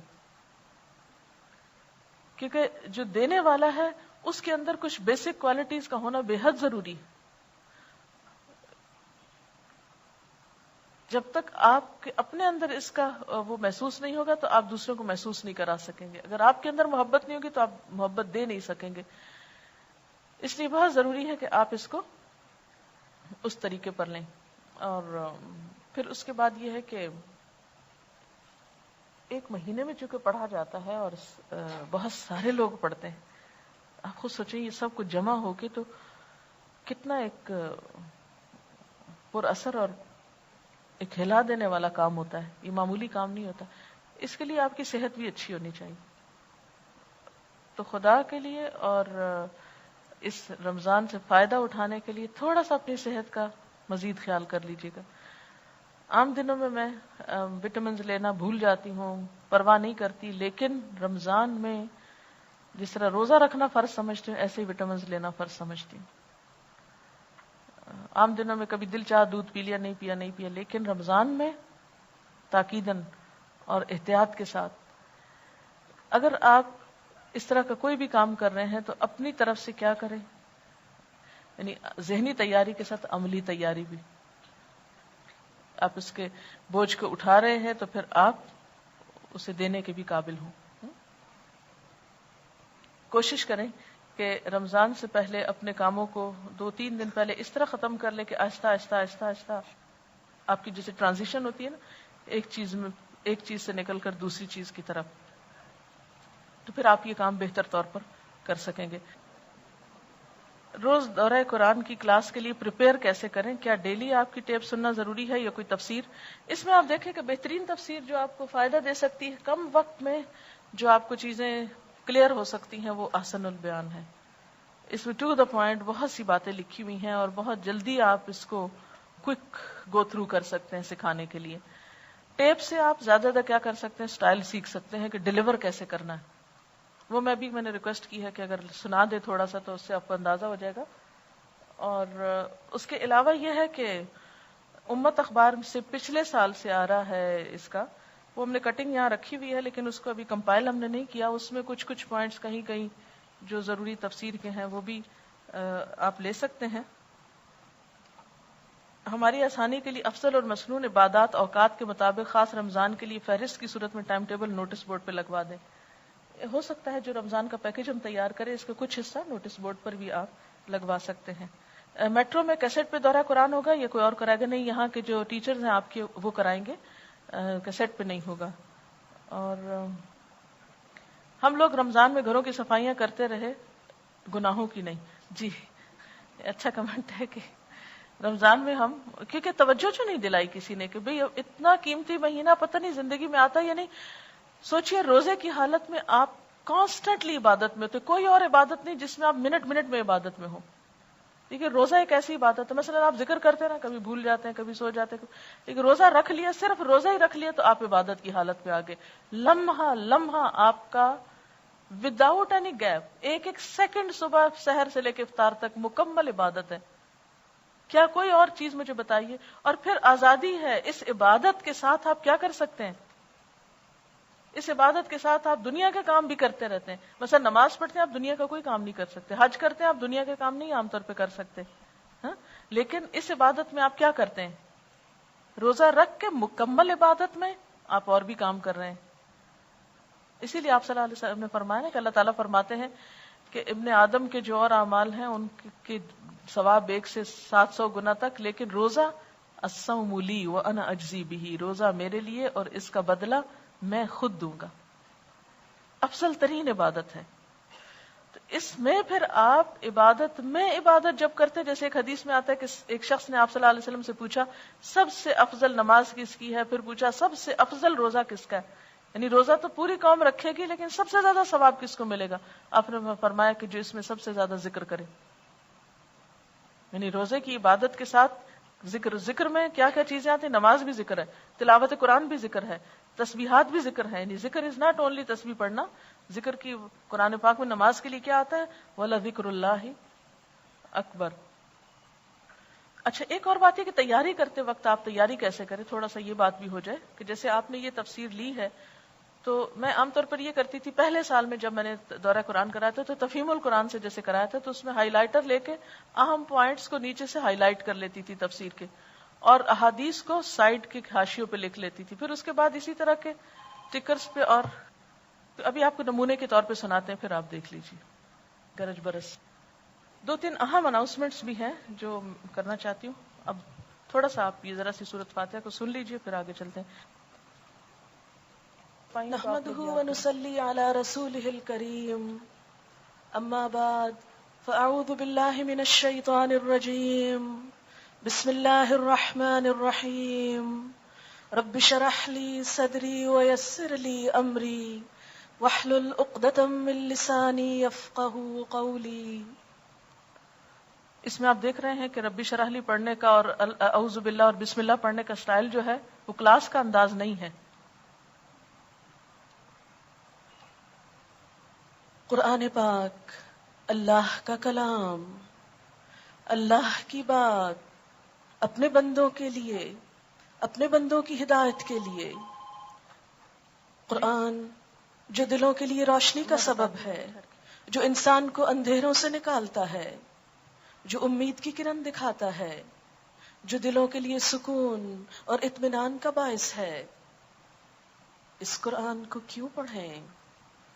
اس لیے پڑھیں کہ اللہ کی مرضی معلوم کر سکیں, اللہ کی رضا حاصل کر سکیں, اس کے بتائے ہوئے طریقے کے مطابق اس زندگی کو بسر کر سکیں اور اس کی بنائی ہوئی جنت کے مستحق ہو سکے. قرآن پاک میں اللہ سبحانہ وتعالیٰ فرماتے ہیں کتاب انزلناہ الیک لتخرج الناس من الظلمات الی النور, ایک کتاب جسے ہم نے آپ کی طرف اتارا ہے تاکہ تم لوگوں کو اندھیروں سے نکال کر روشنی کی طرف لے آؤ. قرآن پاک پڑھنے کا سب سے بڑا فائدہ اندھیروں سے نکل کر روشنی کی طرف جانا ہے. یہ نور کا ایک سفر ہے, اللہ سے قربت کا ایک ذریعہ. وہ اللہ جو اللہ نور السماوات والارض, آسمان و زمین کا نور ہے. اس نور کو پانے کے لیے اس کی کتاب کی طرف رجوع لازم ہے. کتاب انزلناہ الیک مبارک، ایک کتاب جسے ہم نے اتارا ہے آپ کی طرف، بہت برکتوں والی ہے. کیوں اتارا ہے؟ لیدبروا آیاتہ، تاکہ لوگ اس کی آیات میں غور و فکر کریں. ولیتذکر اولو الالباب، اور تاکہ نصیحت پکڑیں عقل والے. یہ کتاب بابرکت کتاب جو دنیا اور آخرت کی برکتوں کا سبب ہے، اللہ رب العزت کی طرف سے آئی ہے جو سب سے بڑی ہستی ہے، محمد رسول اللہ صلی اللہ علیہ وسلم پر اتری. یہ تھوڑا سا انٹروڈکشن سورۃ فاتحہ سے پہلے کا ہے. ایکچولی یہ کیسٹ پراپر نہیں ہے، اس میں آواز بہت دبی ہوئی ہے. اس میں وہ پورا جلال اور پورا جو ایک قرآن میں ڈوب کر اس کو ڈیلیور کرنا ہے وہ فیل نہیں ہو رہا. لیکن آپ اس کو یعنی جب آپ دے رہے ہو تو خود بھی فیل کر رہے ہو. دوسروں کو سنانے سے پہلے خود سنائیں اور ان ساری کیفیات کو اپنے اوپر لائیں، پھر آپ پراپر طریقے سے ڈیلیور کر سکیں گے. اس کے علاوہ یہ ہے کہ ایک اور چیز جو کئی دنوں سے سننے میں آ رہی ہے کہ یہاں پر کچھ چوریاں ہو رہی ہیں جو بہت ہی انیوژل قسم کی ہیں، جو انبلیویبل بھی ہیں. اور ظاہر ہے کہ جو قرآن پڑھتا ہے اس سے تو اس کی توقع نہیں کی جا سکتی، لیکن معلوم نہیں جو بھی what ever reason is there, ہمیشہ چوری کا حال یہ ہے کہ اپنی چیز کی خود حفاظت کریں اور اس کے علاوہ اپنے آس پاس پہ بھی تھوڑی نظر رکھیں جب ہجوم ہو کہ کون ایسی حرکت کر رہا ہے. اللہ کے گھر میں آنا، یعنی اللہ کا گھر اس سینس میں کہ اللہ کی بات ہوتی ہے یہاں پر، اور تو کوئی مقصد نہیں ہے آنے کا کسی کا، اس میں آ کر پھر حرام کام کرنا، اس کا گناہ کئی گنا زیادہ بڑھ جاتا ہے. اور چوری حقوق العباد پہ ڈاکہ ہے، اور جب تک قیامت کے دن آپ واپس نہیں دیں گے اس مال کو آپ آگے نہیں جا سکتے. یہ اچھی طرح پتا ہونا چاہیے، اور وہ نیکیوں سے آپ کو ریٹرن کرنا ہوگا سب کچھ. تو یہ ایک بہت ہی افسوسناک صورتحال. اور نیچے دکاندار بھی کہتے ہیں جب چھٹی ہوتی ہے تو کمنٹ سنے گئے ہیں کہ آ گئی ہیں چیزوں کو دیکھ لو پھر نہ کچھ چیز اٹھ جائے. اٹ مینس کہ کچھ نہ کچھ ہوا ہے جس کی وجہ سے یہ بات ہو رہی ہے. میں نہیں کہتی کہ آپ نے کیا ہے، لیکن ہو سکتا ہے کہ آپ ہی کے حلیے میں کوئی بھی ہو. یعنی پورے پورے بیگ جو ہیں وہ اٹھا لیے گئے ہیں، کسی باہر کے شخص کو وہ بیگ کیا کرنے ہیں. یا یہ بات اگر آپ کو سمجھ میں آ جائے کہ اگر آپ کسی کی سوئی بھی ناجائز اٹھائیں گے تو قیامت کے دن اپنے عمل میں سے لوٹانی پڑے گی. حقوق العباد اللہ تعالیٰ معاف نہیں کرتے جب تک بندہ معاف نہ کر دے، اور جس بندے کو آپ نے اس طرح دکھ پہنچایا وہ آپ کو معاف کر سکتا ہے؟ تو کل کے دن پہ آپ کیا کریں گے؟ پھر کس طرح لوٹائیں گے؟ لیکن اس کے ساتھ میں باقی سب لوگوں کو، اور میں چاہتی ہوں کہ ایک پوسٹر بھی لکھ کے لگا دیں کہ اپنی چیزوں کی حفاظت کریں، تاکہ نئے لوگ جو قرآن سننے آئے ان کے جوتے اور چیزیں نہ یہاں سے چوری ہوں، کیونکہ یہ دین کے راستے میں بہت بڑی رکاوٹ ہے. کئی لوگ مسجد کیوں نہیں جاتے؟ جوتا چوری ہوتا ہے وہاں. اتنے افسوس کی بات ہے. تو اس چیز پر آپ خود اپنی چیزوں کی بھی حفاظت، آنے والوں کے لیے بھی ایک نوٹس ان کو بھی بتا دیا جائے، پلس یہ کہ آپ جب ہجوم میں ہو یا ادھر ادھر تو اپنی آنکھیں کھول کے رکھیں. اور روزے کا مطلب تقویٰ، اور تقویٰ میں دل کی آنکھیں بھی کھل جاتی ہیں. کہاں یہ کہ آپ کی ظاہری آنکھیں بند ہوں. کون ایسا کام کر رہا ہے؟ ایسے شخص کو پکڑیے، ایسے شخص کو یعنی موقع پر اسے احساس دلائیے. اور جب سارے دیکھنے والے ہو جائیں گے تو پھر ایسے لوگوں کو موقع نہیں ملے گا غلط کام کرنے کا، کیونکہ یہ آپ کے ادارے کی گڈ ول کا مسئلہ ہے. اور ایک شخص غلطی کرتا ہے تو سارے، جیسے ایک کشتی میں سوراخ کرتا ہے تو سارے ڈوبتے ہیں. تو یہ دین کے راستے میں یصدون عن سبیل اللہ میں بھی یہ بات آتی. اور اس کے علاوہ یہ کہ چونکہ رمضان کا موقع ہے، اور رمضان میں ہم سب کو سمیت میرے سب سے پہلے میں اپنا حصہ الہدا کے لیے نکالوں گی، اور انشاءاللہ آپ سب بھی اپنا اپنا حصہ جو بھی ہے اس کے لیے، تاکہ یہ کام چلتا رہے. کیونکہ یعنی صرف یہ احساس دلانا ہے، مانگنے کی بات نہیں ہے، صرف احساس دلانا ہے کہ ہم سب جس کاز میں شریک ہیں اگر ہم مل جل کے یہ کام کریں گے تو انشاءاللہ زیادہ بہتر طور پر ہو سکے. اس کے علاوہ کچھ لوگ ایک اور بہت سوال کرتے ہیں، جو ہم پہلے سود لیتے رہے اور سود کی رقم ہے ہمارے پاس. کچھ عرصے سے ہم نے ایک کام کیا ہے کہ جو لوگ بہت زیادہ سود کے قرضوں میں جکڑے ہوئے ہیں ان کی مدد شروع کی ہے. الحمدللہ کئی بہت ہی مجبور اور عزتیں جن کی خطرے میں تھیں ان لوگوں کو اللہ کے فضل و کرم سے اس جکڑ بندیوں سے رہائی ملی ہے. اتفاق یہ ہوا کہ مجھے 2-3 لوگوں نے کہا کہ ہمارے پاس سود کے پیسے، ہمیں بتائیے کہ کیا کریں. اور ایک نے تو بھجوائی دیے. اب الہدا میں تو نہیں لگ سکتے وہ، اب میں کہاں کروں. اور ادھر سے یہ آئے اور ادھر سے کچھ لوگوں کی ایسی ڈیمانڈ آئی کہ جو انتہائی مجبور ترین لوگ تھے. تو ہم نے پھر وہ ان کو اس کو اس کے اس میں دے دیے، یعنی برابر کر دی. ایسی ہی ایک کہانی ایک لڑکی کی ہے، میں چاہ رہی تھی کہ تھوڑی سی آپ کو سنا دوں. مجھے پتا ہے وقت اوپر ہو رہا ہے، لیکن جن لوگوں کو بہت جلدی ہو وہ جا سکتے ہیں، لیکن جو لوگ سن سکتے ہیں ذرا سا اس کہانی کو سن لیں تو اس سے آپ کو اندازہ ہوگا کہ لوگ کہاں تک جاتے ہیں جب اللہ کے دین سے دور ہوتے ہیں، اور لا علمی میں اور ضرورتوں میں اور حقوق العباد کی پابندی نہ کرنے میں. تو یہ ذرا سا سن لیں. میرا تعلق کراچی کے ایک مڈل کلاس گھرانے سے ہے. میں نے جب آنکھ کھولی تو آواز میں اونچی کر. اپنی والدہ کو ہمیشہ پریشان دیکھا. اس کی ایک بنیادی وجہ یہ تھی کہ میرے والد صاحب مختلف قسم کی برائیوں میں گرفتار تھے. کبھی بیوی بچوں کو ٹائم نہیں دیا انہوں نے، اور اکثر گھر سے غائب رہا کرتے تھے. بہت شروع میں تو رشتہ داروں نے مدد کی، دیکھتے رہے، لیکن یہ کہ جب ہم بڑے ہوئے تو ہمیں مستقل طور پر اپنے نانی اور ماموں کے گھر آنا پڑا، کیونکہ والد صاحب نے ذمہ داریاں اٹھانے سے بالکل ہی منع کر دیا. میری والدہ بہت پریشان رہا کرتی تھی، اور ماموں ہم لوگوں کی پرورش کیا کرتے تھے. ہم لوگ نانی کے گھر میں رہنے لگے. بہت شروع سے ہی میرے ذہن میں یہ بات تھی کہ مجھے بڑے ہونا ہے اور اپنی والدہ کا سہارا بننا ہے. والد صاحب کو کسی دوست نے کوشش کرا کے باہر بھجوا دیا اور وہ سعودیہ چلے گئے. جب وہ چلے گئے تو ہماری زندگی میں کچھ اچھے دن آئے. میری والدہ نے ہم لوگوں کو پراپر طریقے سے اسکول میں داخل کرایا. نانی ماموں کے زیر ہم لوگوں کی پرورش ہوتی رہی. جب میں اسکول میں ہی تھی تو میرے والد صاحب واپس پاکستان آ گئے، اور اب جو تھا پیسہ زیادہ ہونے کی وجہ سے ان کی عیاشیاں جو تھی وہ مزید بڑھ چکی تھی. اب ان کو ہر بات کے لیے پیسہ چاہیے ہوتا تھا، کیونکہ ان کا ہاتھ بہت کھل گیا تھا. اسکول کے زمانے سے ہی میں نے ٹیوشن وغیرہ پڑھانی شروع کر دی، اور پرائیویٹلی پڑھ کے اپنی تعلیم مکمل کرتی گئی. جب میں کالج میں پہنچی تو والد صاحب نے میری والدہ کو سختی سے منع کر دیا کہ میں اب کوئی پیسہ تمہیں نہیں دوں گا، اور میں اولاد کی پرورش جو ہے وہ نہیں کر سکتا. ان سے کہو کہ یہ اب جوان ہو گئے، اپنا بوجھ خود اٹھائیں. اس طریقے سے میں نے مختلف اسکولوں میں پڑھا کر، ٹیوشن پڑھا کر اپنی تعلیم کو مکمل رکھا. اور پھر ایک دوست کی توسط سے مجھے ایک کمپنی میں جاب مل گئی. میں پڑھتی بھی گئی اور ساتھ ساتھ جاب بھی کرتی گئی. والد صاحب کا یہی حال تھا، کبھی دل چاہا تو پیسے دیے، کبھی دل چاہا تو نہیں دیے. جب میں ایک مقام پر پہنچی اور میں نے گریجویشن کر لیا تو مجھے ایک اچھی کمپنی میں نوکری مل گئی. جب میں جاب کرنے لگی تو والد صاحب کو پتہ چل گیا کہ گھر میں آمدنی کا ایک ذریعہ ہو گیا ہے. اب انہوں نے کام میں بالکل جی لگانا چھوڑ دیا اور وہ مجھ سے پیسے مانگنے لگے. وہ غیر معینہ مدت کے لیے آ جاتے اور مختلف ہیلو بہانوں سے پیسے لے لیتے، پھر اس کے بعد دوبارہ چلے جاتے. وہاں جاتے تو مرضی تھی 2 مہینے بعد 3 مہینے بعد پیسے بھیجے تو بھیجے. میں اسی طرح اپنی فیملی کو سپورٹ کرتی رہی. میری بڑی خواہش تھی کہ میری چھوٹی بہن جو ہے اس کی شادی ہو جائے، اور اس طریقے سے جس طریقے سے میں نے زندگی گزاری ہے اس کو پریشان نہ ہونا پڑے. میری والدہ اور میں اسی چکر میں رہتے تھے کہ کسی طریقے سے ہم لوگ اسٹیبلش ہو جائیں. باپ کا سایہ پراپر طریقے سے سر پر نہ ہونے کی وجہ سے بھائی بھی کوئی خاص تعلیم حاصل نہ کر سکے. ان کی اپنی الگ دنیایں تھیں.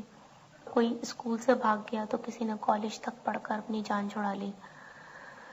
میں کماتی رہی، اور والد صاحب کو جب یہ پتہ چلا کہ میری ایک اچھی پوزیشن ہو گئی ہے اور میں جاب کرنے لگی ہوں اور میں اسٹیبلش ہو گئی ہوں، تو انہوں نے لمبی لمبی چھٹیاں لے کے پاکستان میں وقت گزارنا شروع کر دیا. جیسے تیسے کر کے میں نے کمپنی سے ادھار لون وغیرہ لے کے اپنی سسٹر کی شادی کی. ایک وقت ایسا آیا کہ میں والد صاحب کو دیتے دیتے اور اس لون کو اتارتے اتارتے بہت سخت مشکل میں گرفتار ہو گئی. کسی نے مجھے یہ کہا کہ ارے تم اتنا پریشان ہو، تم کسی بینک سے لون لے لو یا کریڈٹ کارڈ بنوا لو. لوگوں کے کہنے میں آ کے مجھے یہ راہ بہت آسان لگی اور میں نے کریڈٹ کارڈ بنوا لیا. پہلے ایک بنوایا، پھر کوئی ضرورت آئی دوسرا بنوایا، پھر کوئی ضرورت آئی تیسرا بنوایا. اس طریقے سے میں سود کی لعنت میں گرفتار ہوتی چلی گئی. ہر بار جب میں لون لیتی تو میرے ذہن میں یہ ہوتا کہ بس یہ اس دفعہ آخری بار ہے، میں یہ لے لوں گی اور یہ والی ضرورت پوری ہو جائے گی تو اس کے بعد دوسری ضرورت ہوگی تو اس کے بعد جب تک یہ والا قرضہ اتر چکا ہوگا اور اس کے بعد میں پھر کوئی دوسرا قرضہ لے لوں گی. رفتہ رفتہ یہ ہوا کہ میری سیلری جس حساب سے بڑھتی گئی اس سے دگنا میری سیلری کا جو تھا پرسنٹیج وہ بینکوں کو جانے لگا. ہوتے ہوتے میری سیلری 18,000 روپے پہنچ گئی. 18,000 روپے پہنچنے کے ساتھ ہی ساتھ میرا سود اتنا بڑھ چکا تھا کہ مجھے 20,000 روپے بینک میں ہر مہینے جمع کرانے تھے. یہ سچویشن جو تھی یہ میرے لیے بہت تکلیف دہ تھی. دوسری جانب والد صاحب جو تھے وہ بالکل نوکری چھوڑ کر ہاتھ پہ ہاتھ رکھ کر بیٹھ گئے اور انہوں نے یہ کہنا شروع کر دیا کہ یہ تو جی انگلش کمپنی میں کام کرتی ہے, کیا مجھے 2 روٹیاں نہیں کھلا سکتی؟ آخر اتنے سالوں سے بھی تو یہ گھر کا آدھا بوجھ اٹھائے ہوئے ہی ہیں. میں نے بہت کوشش کی کہ ان کو سمجھا سکوں کہ اب پہلے والی بات نہیں ہے, جو بھی قرضہ میں نے لیا ہے وہ دگنا تگنا ہو چکا ہے. مگر وہ یہ کہتے تھے کہ تم نے کیا قرضہ لیا ہے, 1,00,000 لیا ہوگا, 2,00,000 لیا ہوگا. کہنے کو تو میں نے 1,00,000 اور 2,00,000 ہی لیا تھا, مگر وہ سود بڑھتے بڑھتے اب تقریباً 4,00,000 کے قریب پہنچ چکا تھا, جس کی وجہ سے مجھے 20,000 روپے مہینہ مختلف بینکوں میں انسٹالمنٹ بھجوانی ہوتی تھی. اس صورت حال نے مجھے بہت پریشان کر دیا اور میں اتنا تنگ آ گئی کہ میں کیا کروں. آخر تنگ آ کر میں نے یہ سوچا کہ اب میں خودکشی کر لیتی ہوں, کیونکہ میرے لیے کوئی راہ نجات نہیں بچی تھی. گھر جاتی تو گھر والے پیسے مانگتے, آفس میں بیٹھتی تو کبھی ایک بینک سے فون آ رہا ہے, کبھی دوسرے بینک سے فون آ رہا ہے. نہ میں نوکری پر جا سکتی تھی نہ میں نوکری چھوڑ سکتی تھی. ارننگ میری کچھ نہیں تھی, اس سے دگنا تگنا جو ہے وہ مجھے کہیں نہ کہیں سے لوگوں سے ادھار قرض کر کے بینک میں بھرنا پڑ رہا تھا. اس سچویشن نے مجھے بہت پریشان کر دیا. میں نے لوگوں سے ادھار مانگنا چاہا تو جن لوگوں نے مجھے یہ راستہ بتایا تھا انہوں نے اپنا دامن چھڑا لیا. کہنے لگے کہ اگر ہم اس قدر ہیوج اماؤنٹ تمہیں دے سکتے تو ہم یہ کرتے ہی کیوں, تمہیں یہ کہتے ہی کیوں کہ بینک سے لے لو. اب میں چاروں طرف سے پھنس چکی تھی. پھر میری سہیلی نے مجھ سے کہا کہ ایسا کرو تم کوئی پرائیویٹ جاب کرنا شروع کر دو کسی دوسری جگہ پر پارٹ ٹائم, کیونکہ تمہارا ہفتہ اور اتوار تو ویسے بھی فارغ ہوتا ہے. میں نے گھر پر لوگوں کی سلائیاں لا کر سلائی کرنا شروع کی. آفس سے آ کے میں گھر پر سلائی کرتی, بچوں کو ٹیوشن پڑھاتی اور اس کے بعد ہفتے والے دن کہیں دوسرے اسکول میں جا کر یا کچھ مختلف کلاسیں لیتی. لیکن یہ انکم اتنی زیادہ نہیں تھی. ہوتے ہوتے پارٹ ٹائم جاب کی تلاش میں ایک دن میں الہدا پہنچی. میری پوری کنڈیشن میں نے اپنی سہیلی کو بتائی اور اس نے مجھے کہا کہ ہم تمہیں کچھ کام دلوا دیں گے جو تم فارغ وقت میں کر سکو. اس میں یہ ہوگا کہ تمہاری انکم بڑھے گی, لیکن سب سے پہلے تو تم یہ کرو کہ تم اس سود سے پیچھا چھڑانے کی کوشش کرو. میں نے اسے اپنے پورے حالات بتایا اور یہ کہا کہ میں اس سود سے پیچھا چھڑاؤں تو میں کیا کروں. اپنے طور پر تو میں چھٹی والے دن بھی کام کر رہی ہوں. والد صاحب میرے لیے مصیبت بن گئے ہیں, وہ نوکری چھوڑ کر آ گئے ہیں. حد تو یہ ہے کہ کبھی ہمارے گھر میں کچھ کھانے کو ہوتا ہے اور کچھ نہیں. حالانکہ میں 18,000 روپے مہینہ کما رہی ہوں, لیکن میری جیب میں تو 800 روپے بھی نہیں ہوتے, کیونکہ مجھے بینک کو 20-22,000 روپے تو سود بھرنا ہوتا ہے. اصل تو اس میں سے بہت کم مائنس ہوتا ہے, پورا کا پورا تو پیسہ سود میں جا رہا ہے. اس نے میری یہ تمام باتیں سنی, مجھے الہدا سے تھوڑا بہت کام دلوایا اور مجھ سے کہنے لگی کہ میں تمہاری ملاقات میڈم سے کرواتی ہوں. دوسری کنڈیشن میں نے اس کے سامنے یہ رکھی. میں نے کہا اب تو میں اتنی بیزار آ گئی ہوں کہ شاید میں اب اگلے 10-15 دن میں زہر کھا کے مر جاؤں, کیونکہ میں ایک عرصے سے اسٹرگل کر رہی ہوں اور میں جتنی محنت سے کماتی ہوں میرا دل جانتا ہے 18-20,000 روپے مہینہ کمانا کوئی معمولی بات نہیں ہے. میری جاب بہت ٹف ہے, بہت تکلیف ہوتی ہے, تھکن سے چور ہوتی ہوں جب میں گھر پہنچتی ہوں, اور اس کے بعد وہ پوری کی پوری سیلری جب مجھے بینک میں جمع کرنی پڑتی ہے تو میرے دل پہ کیا گزرتی ہوگی. بہرحال چونکہ سامنے ایسے لوگوں کی عزت نفس کا مسئلہ ہوتا ہے, اس لیے پھر اس کی ریکارڈنگ بھروا کے آپ کو سنوائی کی کہ میری چونکہ براہ راست ملاقات ہوئی تو ڈیٹیل کے ساتھ میں نے ہر چیز کا پتہ کیا, اور جہاں جاب کرتی تھی وہاں کے جو اونر ہیں یعنی ہر طرح سے تحقیق کی. تو بات یہ تھی کہ بہن کی شادی پہ خاص طور پر جو وہ قرضہ لیا گیا اس کا سود جو ہے وہ اصل سے بڑھ کے اور تنخواہ سے بڑھ کے, اور جن حالات میں دو چار ہوئی وہ تو ایک الگ کہانی ہے کہ سود کی وجہ سے انسان کیوں اللہ تعالیٰ نے کہا ہے کہ جو سود لیتے ہیں وہ اللہ رسول سے جنگ کے لیے تیار ہو جائیں. بظاہر یہ کریڈٹ کارڈز بہت خوبصورت دھوکہ نظر آتے ہیں، لیکن ان کے جال میں پھنس کے انسان کیسی کیسی مصیبتوں کا شکار ہوتا ہے. بتانے کا سارے قصہ مطلب یہ تھا کہ اگر کوئی بھی شخص جو ہے وہ اس رقم میں سے کچھ سود اتارنے میں لوگوں کی مدد کر سکے تو اس سلسلے میں بھی آپ انتظامیہ سے رابطہ کر سکتے ہیں. اب میرا خیال ہے میں اجازت چاہتی ہوں کیونکہ نماز کو پھر دیر ہو جائے گی، اور آپ سے ویسے بھی اجازت چاہتی ہوں. صحابہ کرام کا ایک طریقہ یہ تھا کہ وہ رمضان میں ایک دوسرے سے اجنبی ہو جاتے تھے. ٹھیک ہے، تو ہم بھی ایک مہینے کے لیے اجنبی ہو جاتے ہیں. اور بہرحال تو آپ دعاؤں میں یاد رکھیے کہ اللہ تعالیٰ قبولیت والا کام لے اور ہم سب کو پھر ایمان اور خیر کی حالت میں ایک دوسرے کے ساتھ ملائے.